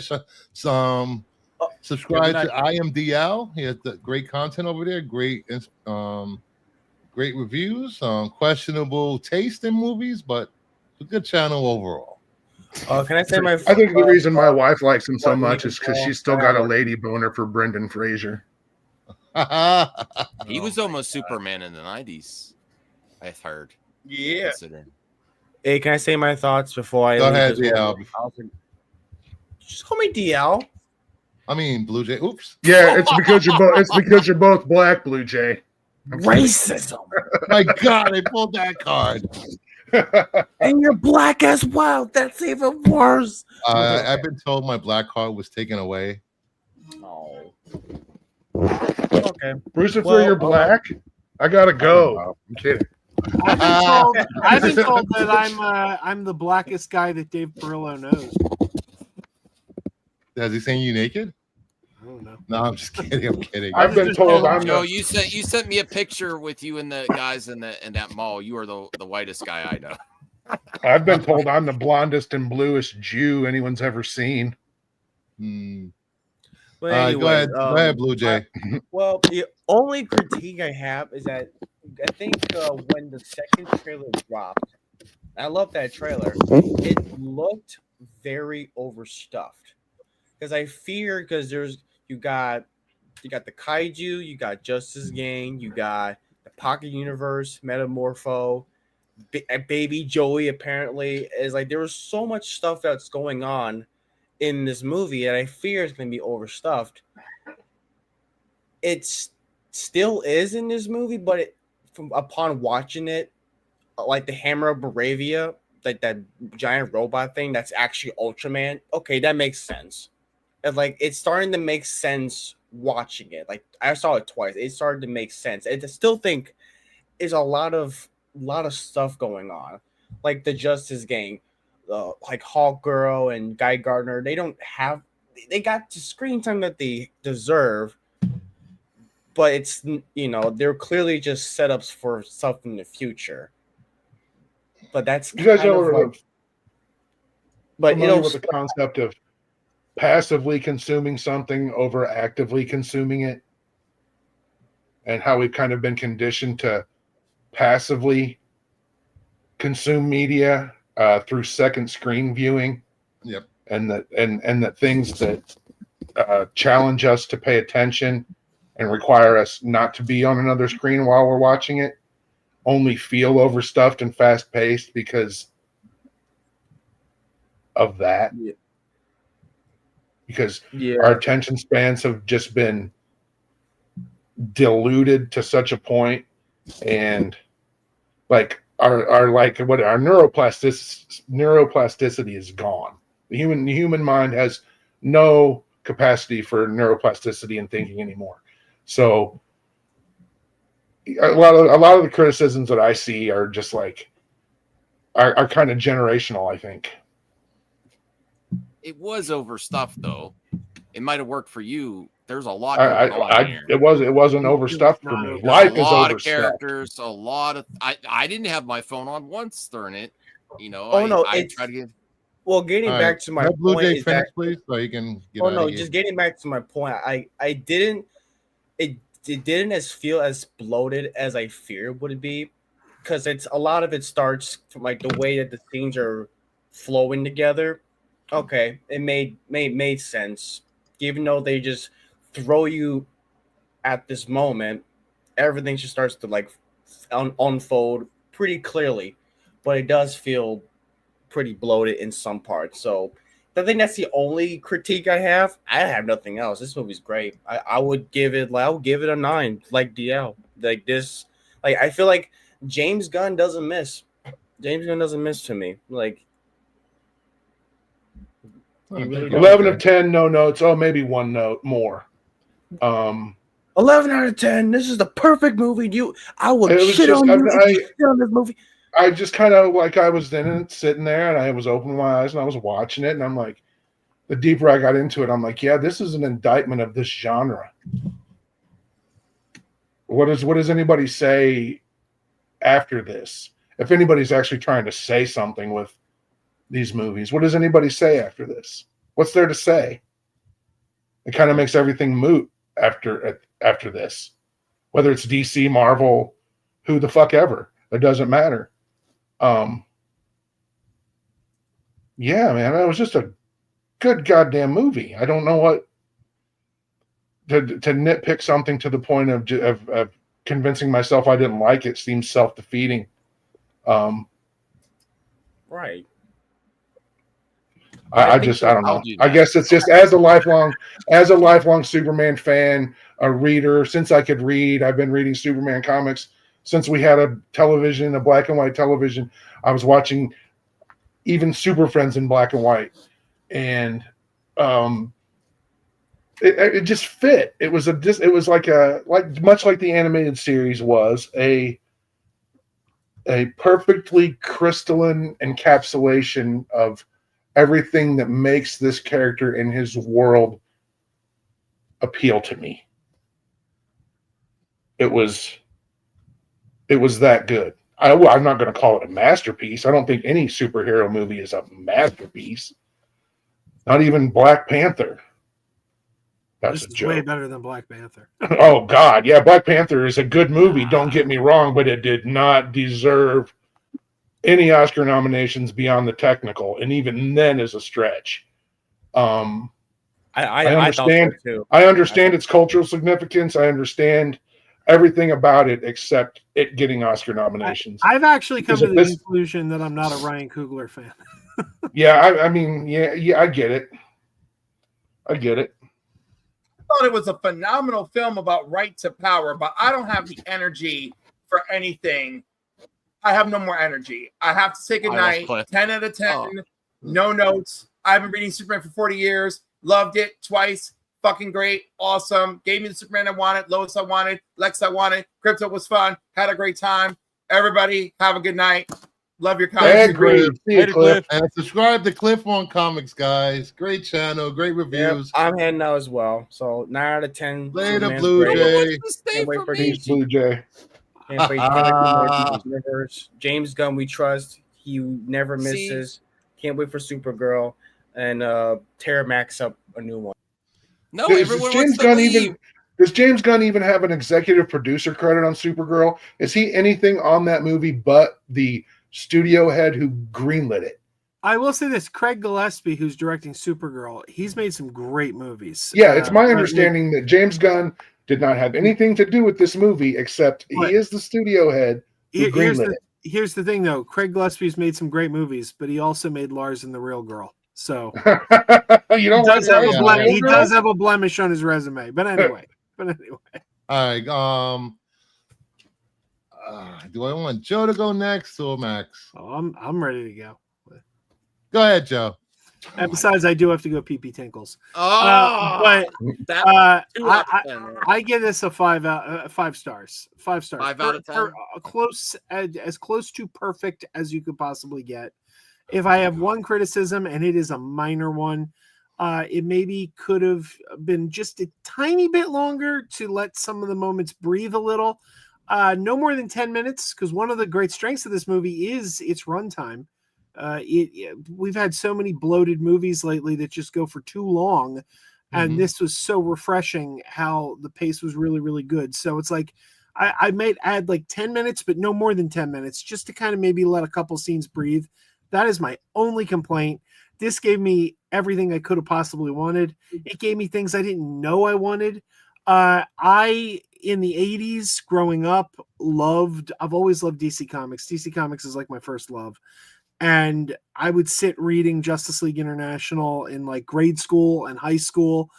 And I would daydream because like the Batman movies were out. We were getting a lot of Batman movies then. And I would daydream like, what if we got a movie that had Guy Gardner and Booster Gold and Garrett?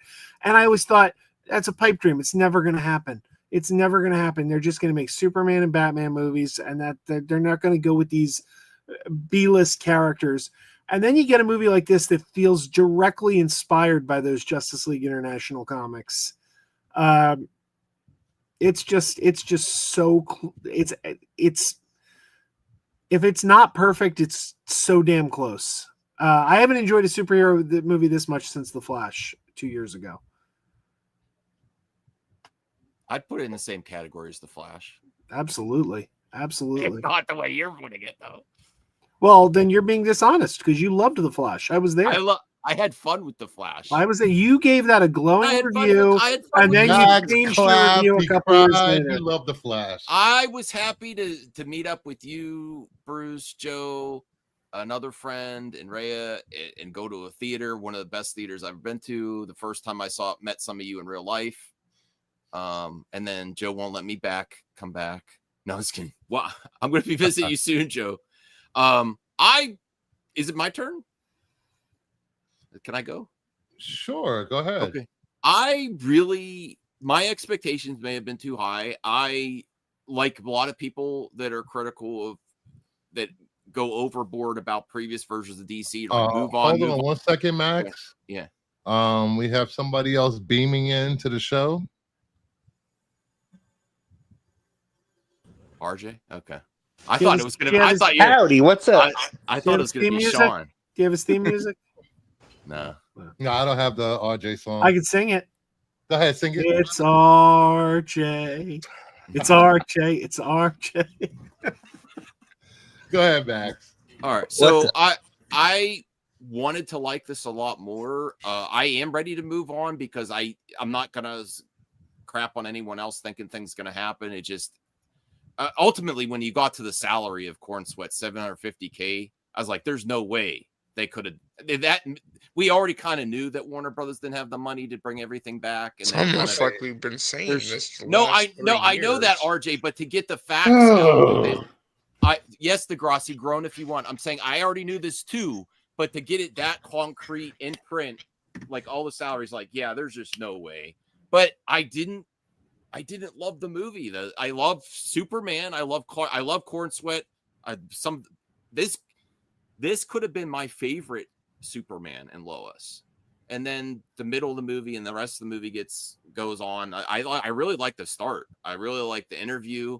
I would really like a deeper Superman story, and it's called Superman.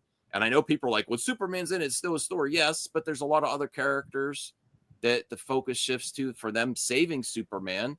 And when I go back, I'm going to more focus on the Justice Gang and Lex, because if I just go into it not wanting an amazing Superman movie, which we've had many amazing Superman movies, and I focus on the other stuff, I might like it more as a launching pad for everything else happening. Like, I'm really looking forward to Peacemaker season 2 after this, because we're going to get more Hawk Girl, We're going to get more Hawk Girl. Lex, I was disappointed in. I know people are like, but that is Lex. He's just an asshole. I kind of like the villains where you kind of like not sympathize, but you could see their worldview and be like, oh yeah, Superman's dangerous, and not just like a misogynist, like hurting his girlfriend. Yeah, he just straight up threw something at his girlfriend in anger, and then the Russian roulette thing. I don't think that makes him a misogynist.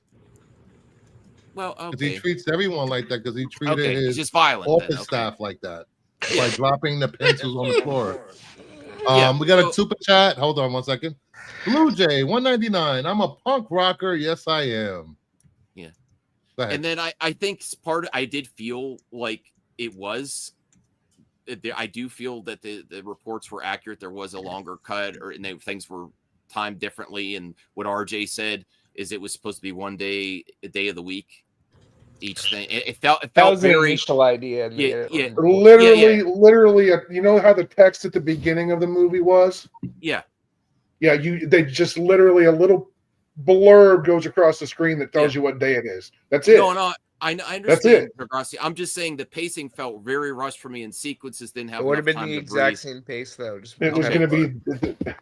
Yeah, the pacing and tone issues were all over the place for me, and then I really like some really epic Superman battle sequences, and I'm in the minority here. People love the Superman sequences. For me, it was really fast, twirling around, over quick. And the best sequences went to like Mr. Terrific and other characters. The entire or Crypto. act is some of the best Superman action we've ever seen ever. Okay. One of my favorite I things didn't that- like the special effects and action for when Superman's in the mid. Let's just let Max finish his thoughts and his score.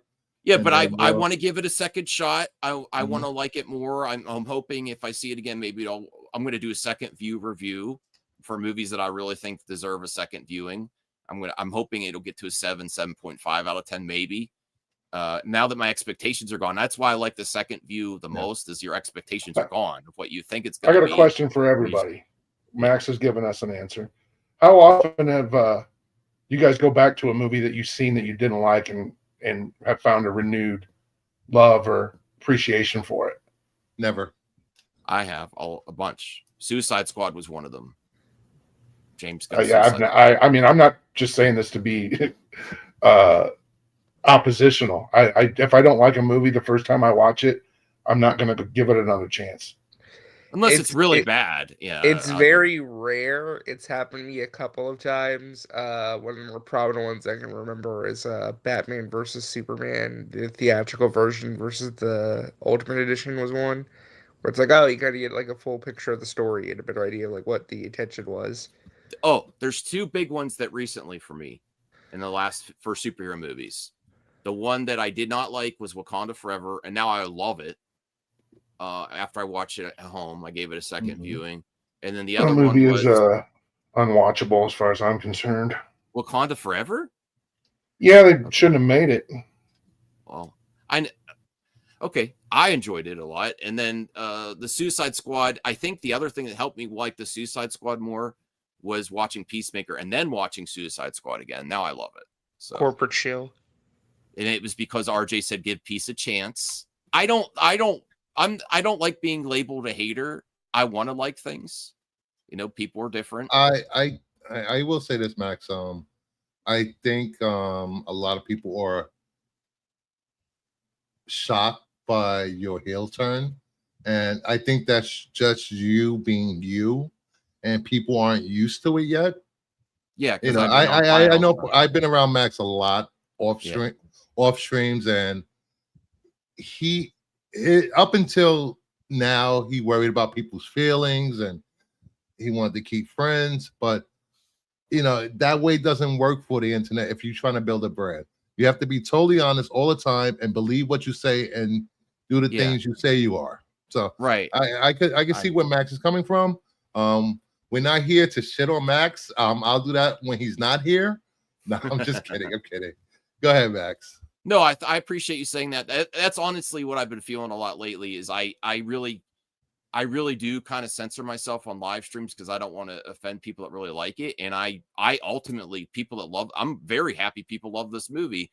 I'm not convinced it's going to do great second week and third weekend, but I want it to. Like if it makes.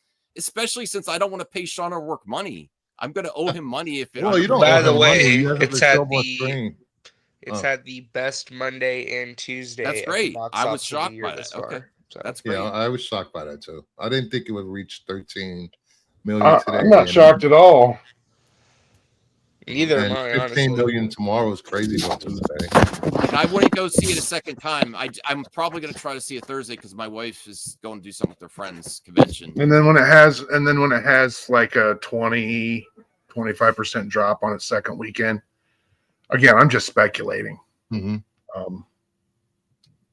That would We're be still here. We will still hear the rees of the self-victimized.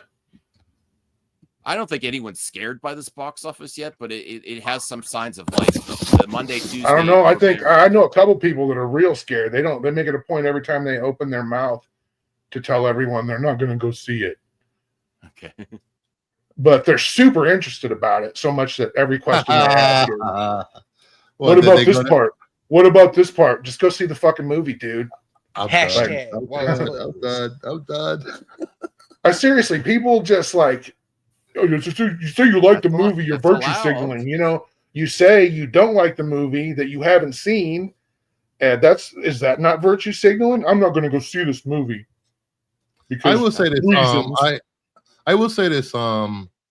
As long as I've been on YouTube, people, you guys can agree with me or not.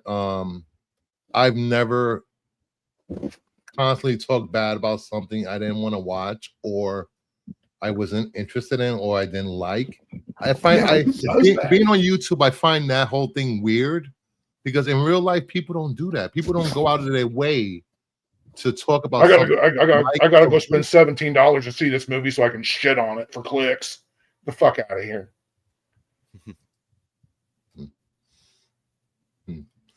Sean O'Rourke, they are forecasting. Am I wrong though? This weekend, I think it will 60% or higher. Depends on your audience. My audience hates it when I don't like this movie. Well, I don't gain anything. I don't gain anything. Depends on what the audience you curate. You know, I will say this. I have a pretty open audience. My audience. That's the thing, man. usually Creators. size The with last me. thing a creator needs to concern themselves with is curating an audience. Yes. Your audience finds you. Your audience curates you. Okay. You know, I may not agree with everything my panelists say or people in the audience. I have been very critical of Sean O'Rourke, but I respect his opinion. I've been very critical of Max. I respect his opinion. I have been way critical of RJ. Yeah, but don't. And me, RJ. Have you ever had a situation, Bruce, we where actually somebody talk. says something so fucking credulous and disingenuous, and the words coming out of their mouth, it just oozes bullshit, and it prevents you from ever taking anything this person says seriously ever again. That's where I'm at with Sean O'Rourke. Oh my God. We got to get you two on the Wow, screen that's together a and mic talk. drop. Jeez. Degrassi. But anything else you guys want to say about this movie? I haven't What do given you my think score. this is going with it? The DCU is going. Do you think I can go. do you think The Rock will be cast in the movie? Go ahead, RJ. Alrighty. First off, thank you to Warner Brothers for providing my first screening access. Hashtag WB partner. So take my thoughts, because I'm the most unbiased working man Go on the ahead, internet. RJ. My thoughts are purely genuine. Nobody pays for access here. Working man YouTuber. Genuine love it, thoughts RJ. only. That Completely triggers so unbiased many people. reviews. That intro, yes. Yeah. RJ, did you get the name of your handler? Yeah, my handler's name is Max. If he's your handler, I advise you to find someone else. Nah, I'm messing around. I did get to get an early screening though, which was nice. It was a cool experience getting to do that. I've seen the movie 5 times now at this point. I saw it in IMAX twice, ScreenX, 40X 3D. So I've gotten like the whole shebang experience for it. You know, it's improved for me on every subsequent rewatch. I've said before that my only criticisms, honestly, is just I wish it was about 15 to 20 minutes longer. I think it would have helped. This is a movie where I was actively left wanting more. But yeah, I've seen the movie 5 times. I'll probably see it a 6th time this weekend. Go take my mom to go see it. Okay. But every time I've gone to see it, I mean, I've had a blast with it. You know, it's been great to share with the experience of seeing it with a bunch of fans who are just really excited and really loving what they saw. You know, my dad has grown to really love the movie as well. You know, my dad was the one who introduced the character to me way back when I was a kid. And, you know, he walked away really loving so many aspects of it, which was I great. think me and your dad would be fast friends, RJ. I really do. Oh yeah. I mean, my dad, you know, he really loves this character and really cherishes so much about him. And you know, he walked away from this. You know, he told me even that he has been enjoying it more on subsequent rewatches. Like he's gotten more out of it. And he like one of the things he told me was that he just loved the fact that it was just a pure Superman story. He was like, thank God they didn't show the origin again. I just got like a pure blooded Superman story, just jumping right into the action. You know, like I said, I've seen the movie 5 times at this point, and like I said, I found aspects of it that have worked better for me each time. I think that Rachel Brosnahan is easily the best Lois Lane we ever had. Yeah. I think some of the action in this movie is just some of the best stuff I've seen in any Superman movie, flat out, period, ever. I mean, that third act entirely is just pure comic book movie magic to me. I felt a lot of the Raimi-isms as well. You know, a lot of Sam Raimi inspiration with this movie, ironically enough. I mean, I've sung it to high praise already. I mean, Don't say Raimi's name and DC in the same sentence, RJ. I know. But this is a special movie for me. I mean, it's something I've been excited for a long time. I don't make any qualms about that. I've been looking forward to this for a while. Delivered everything I could have asked for and more. I think when all is said and done, this was kind of like that breath of fresh air the genre desperately needed. I think this is definitely the movie that we need right now, especially just in terms of trying to like reinvigorate the discussion, just reinvigorate the energy with this genre of movies. I can't sing its praises higher enough. I mean, like I said, it's not a perfect movie. I think there's some stuff that they could definitely improve upon for if they make another one. If they make a sequel, there's some stuff that they could definitely build upon for this. But it did exactly what it needed to do. It laid the whips, homie. It laid Ain't the no whips. foundation for this universe. It laid the foundation for where things need to go from here. But I said repeatedly, many a times, I don't care if I get another DC movie after this in this universe. I just wanted a great Superman story, and I got it with this one. So I'm happy with it. Hashtag WB Partner. Thank you for the screening access. Definitely not paid for or bought for by Warner Brothers. Pure blooded thoughts, because I'm the working man and the working teacher YouTuber. That's awesome. RJ, I do have a question for you. I know you've had a tough couple of months with your access and everything, and would you change anything about anything you've done in the last 3 months as far as letting people know how much access you've had? I wouldn't change a damn thing. Good for you. Stick by your morals and stick by who you are. And I wouldn't change anything. Honestly, the past 3 months have been some of the best times of my life. I've gotten to meet so many amazing people. I've gotten to do some amazing stuff for the past 3 months. I wouldn't change a thing, because I love movies. I love talking about movies, and you know, it's a lot easier to be negative. It's a lot easier to tear stuff down. It's a lot harder to stick by something that you want to support. It's a lot harder to stick by what you feel, but you stay the path, you stay true to who you are. I feel like you get rewarded in the end. So, yeah. And one thing I do want to say to Sean O'Rourke, I don't think we've ever been on panel together. I would love to be on panel with you because I love hearing different opinions, different voices on shows. I don't want to be in an echo chamber because that's not what I want my channel to be like. I want everyone to feel like they can express themselves and have a good time. At the same time, criticizing each other. At the end of the day, leave as friends. I know that's not going to work with everybody. That's what I want for my channel. I want for my friends, and I want for the panelists. And I hope that this has been a comprehensive discussion.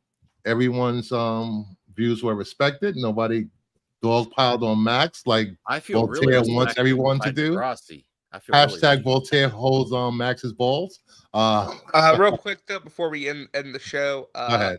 I do demand that Mad Max apologize to I have Joseph nothing. Quinn. I have nothing to apologize about. That's I I, think so. I said the marketing at the beginning. The trailers, Other are thing I beginning, want to say the real trailers quick. are beginning better for that. For me, David Cornswit's a really good dude. You met him? Didn't meet him. I talked to Okay. him a little bit, but Oh, cool. he reached cool. out to me actually. It was very sweet. Wow, really? That's Yeah, amazing, it man. was very sweet. Yeah, it was sweet. That's great. Nice. He's That's a very awesome. nice guy. I didn't know this. Is this an exclusive that no one told you? Didn't say this yet? No, I didn't want to make it public, but it was just like he Oh, reached wow. out with the little. Nobody's watching my channel anyway. Don't worry about No, it. that's awesome, man. That's great. That's No, I think he's a congrats great on him, dude. buddy. I think he's a great dude. I can't wait to see what he does outside of Superman too, because he's got really good acting chops. He from what I've wants seen. to be in Star Wars so Yeah. bad. I hope somebody gives him something with that because I think he'd be like a kid in a candy store with that. Oh, let's not go there, RJ. Come on now. What? I'm just saying, it'd be nice. There's not gonna be any Star Wars movies ever again. We all know this. Oh yeah. Lucasfilm is broke. Kathleen's on her way out. No, you want me to clarify because everyone misrepresents. Well, No, before I you don't. I begin- don't, Max. I don't. I heard Let me everyone shout say. out. I don't know any clarification. Hold on one second. Hold on. I am muting my shit. Hold on. An explanation from Max. Anyway, shout out to Nerdy Geek. He has a new channel. He has 87 subs. Trying to get him to 100 subs. He does great videos on comic books, reviews, pickups, and please subscribe to his channel. Let's get him to 100 views. He is a new member of the Round Table at the Kingdom of Nerds. So show him some love, guys. Now go ahead. What were you guys saying? I just need to do some clarification. I've had a lot of criticisms of Kathy Joseph over the years. Quinn. And where I will say other YouTubers are correct. Kathy has been doing good things lately, and the movies are filmed. Come on, we're not going to get into Andor had a lot of awards nominations today, which is amazing. And there is a movie already. There is a movie filmed, and I said something rather than nothing is an improvement. There hasn't been a movie in the theaters for how many years? So we know all this, Max. We know all of this. You're not clarifying anything. You're just going over the same shit you go over every night. No, you said you framed it like I said Star All Wars. right, we're not gonna turn this into a Star Wars thing. No. I didn't frame shit, Max. I just said that we could discuss this backstage because we've been going 3 hours. 3 hours. So at this point, I will do the giveaway. Wait, do I not get to win if I'm on the panel? Do I have to leave first? That what? You said the panelists can't win. I really want to win that comic book. Do I have to leave?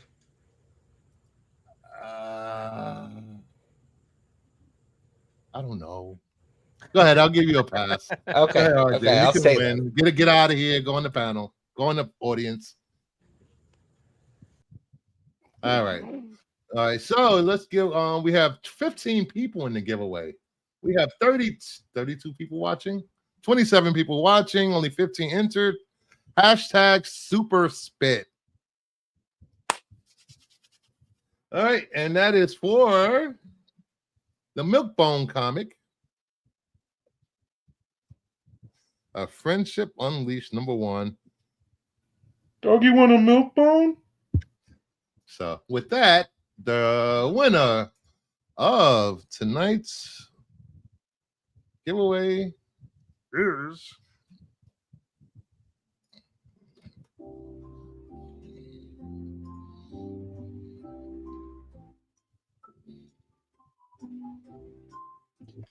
Cliff One Comics.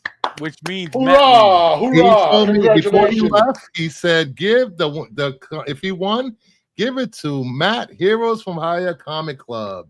Congratulations, Matt. I like Matt. Sub up to Heroes for Hire's Comic Club. Great. He does a lot. He does good cinema where he picks a great movie, loved by all, and bad cinema. It's so bad it's good movies. He did Frankenhooker. Has 2 he weeks done? ago. Has he done? Oh, one a day. He Has did done? Frankenhooker guys. I love Has that he movie. done Eat and Run yet? Not yet. If he does Eat and Run, tell him to hit me up. I will. So, with that, I hope everyone had a great show. I enjoyed myself. Everyone is welcome here. Everyone has an opinion. Everyone is entitled to their opinion. Do I have to like it? No. Am I going to criticize you for it? Yes. Are we going to be friends afterwards? Entitlement does not equal validity. You are entitled to an opinion. That does not mean it is valid. Screen froze. So with that, thank you everyone for hanging out for 3 hours as we have had a civil discussion about Superman, and this next project is Peacemaker season 2. Hopefully that does well. Next week is Fantastic Four, so Fantastic Four coverage will be in full swing next week, and Nerdy has that awesome Daily Planet newspaper Dropbox. Yeah, that's the best one. Is that the only one you got, Nerdy? That's the only one I got. I got the cup with the cake, and stuff but that's back the only one. That's that's the best. That's my favorite one. The you have newspaper. back there, Nerdy Geek. What's Epic that? That's epic stuff behind you. Those figures and statues, and I appreciate it. Yeah, So nice don't stuff. forget, all the statues I got are old, just all the old Bowens, all the old Bowen design stuff. I don't have any Yeah, I new remember the stuff Bowens. really. Yeah. Don't forget, Thursday I have my On the Hunt DCU logo videos. That'll be episode 21. Friday, Off the Shelf. Lady Fantastic will return to defend her Jeopardy championship. And then Sunday, join me, Nerdy, and Joe's Doolin and Matt, Heroes for Hire Comic Club, for the other comic show. Make sure you have that notification on. Make sure you signed up for sub up to Movie Madness and Entertainment. And sign up and subscribe to Degrassi Knowles on Yeah, YouTube. come at me. Come on, let's do it. Let's go. Get in the ring. So with that, have a good night. Take care. And may the force. Fuck it. I will play this before I forgot I didn't play this the whole stream. Who are you? I'm Ray. Ray who? Ray Skywalker.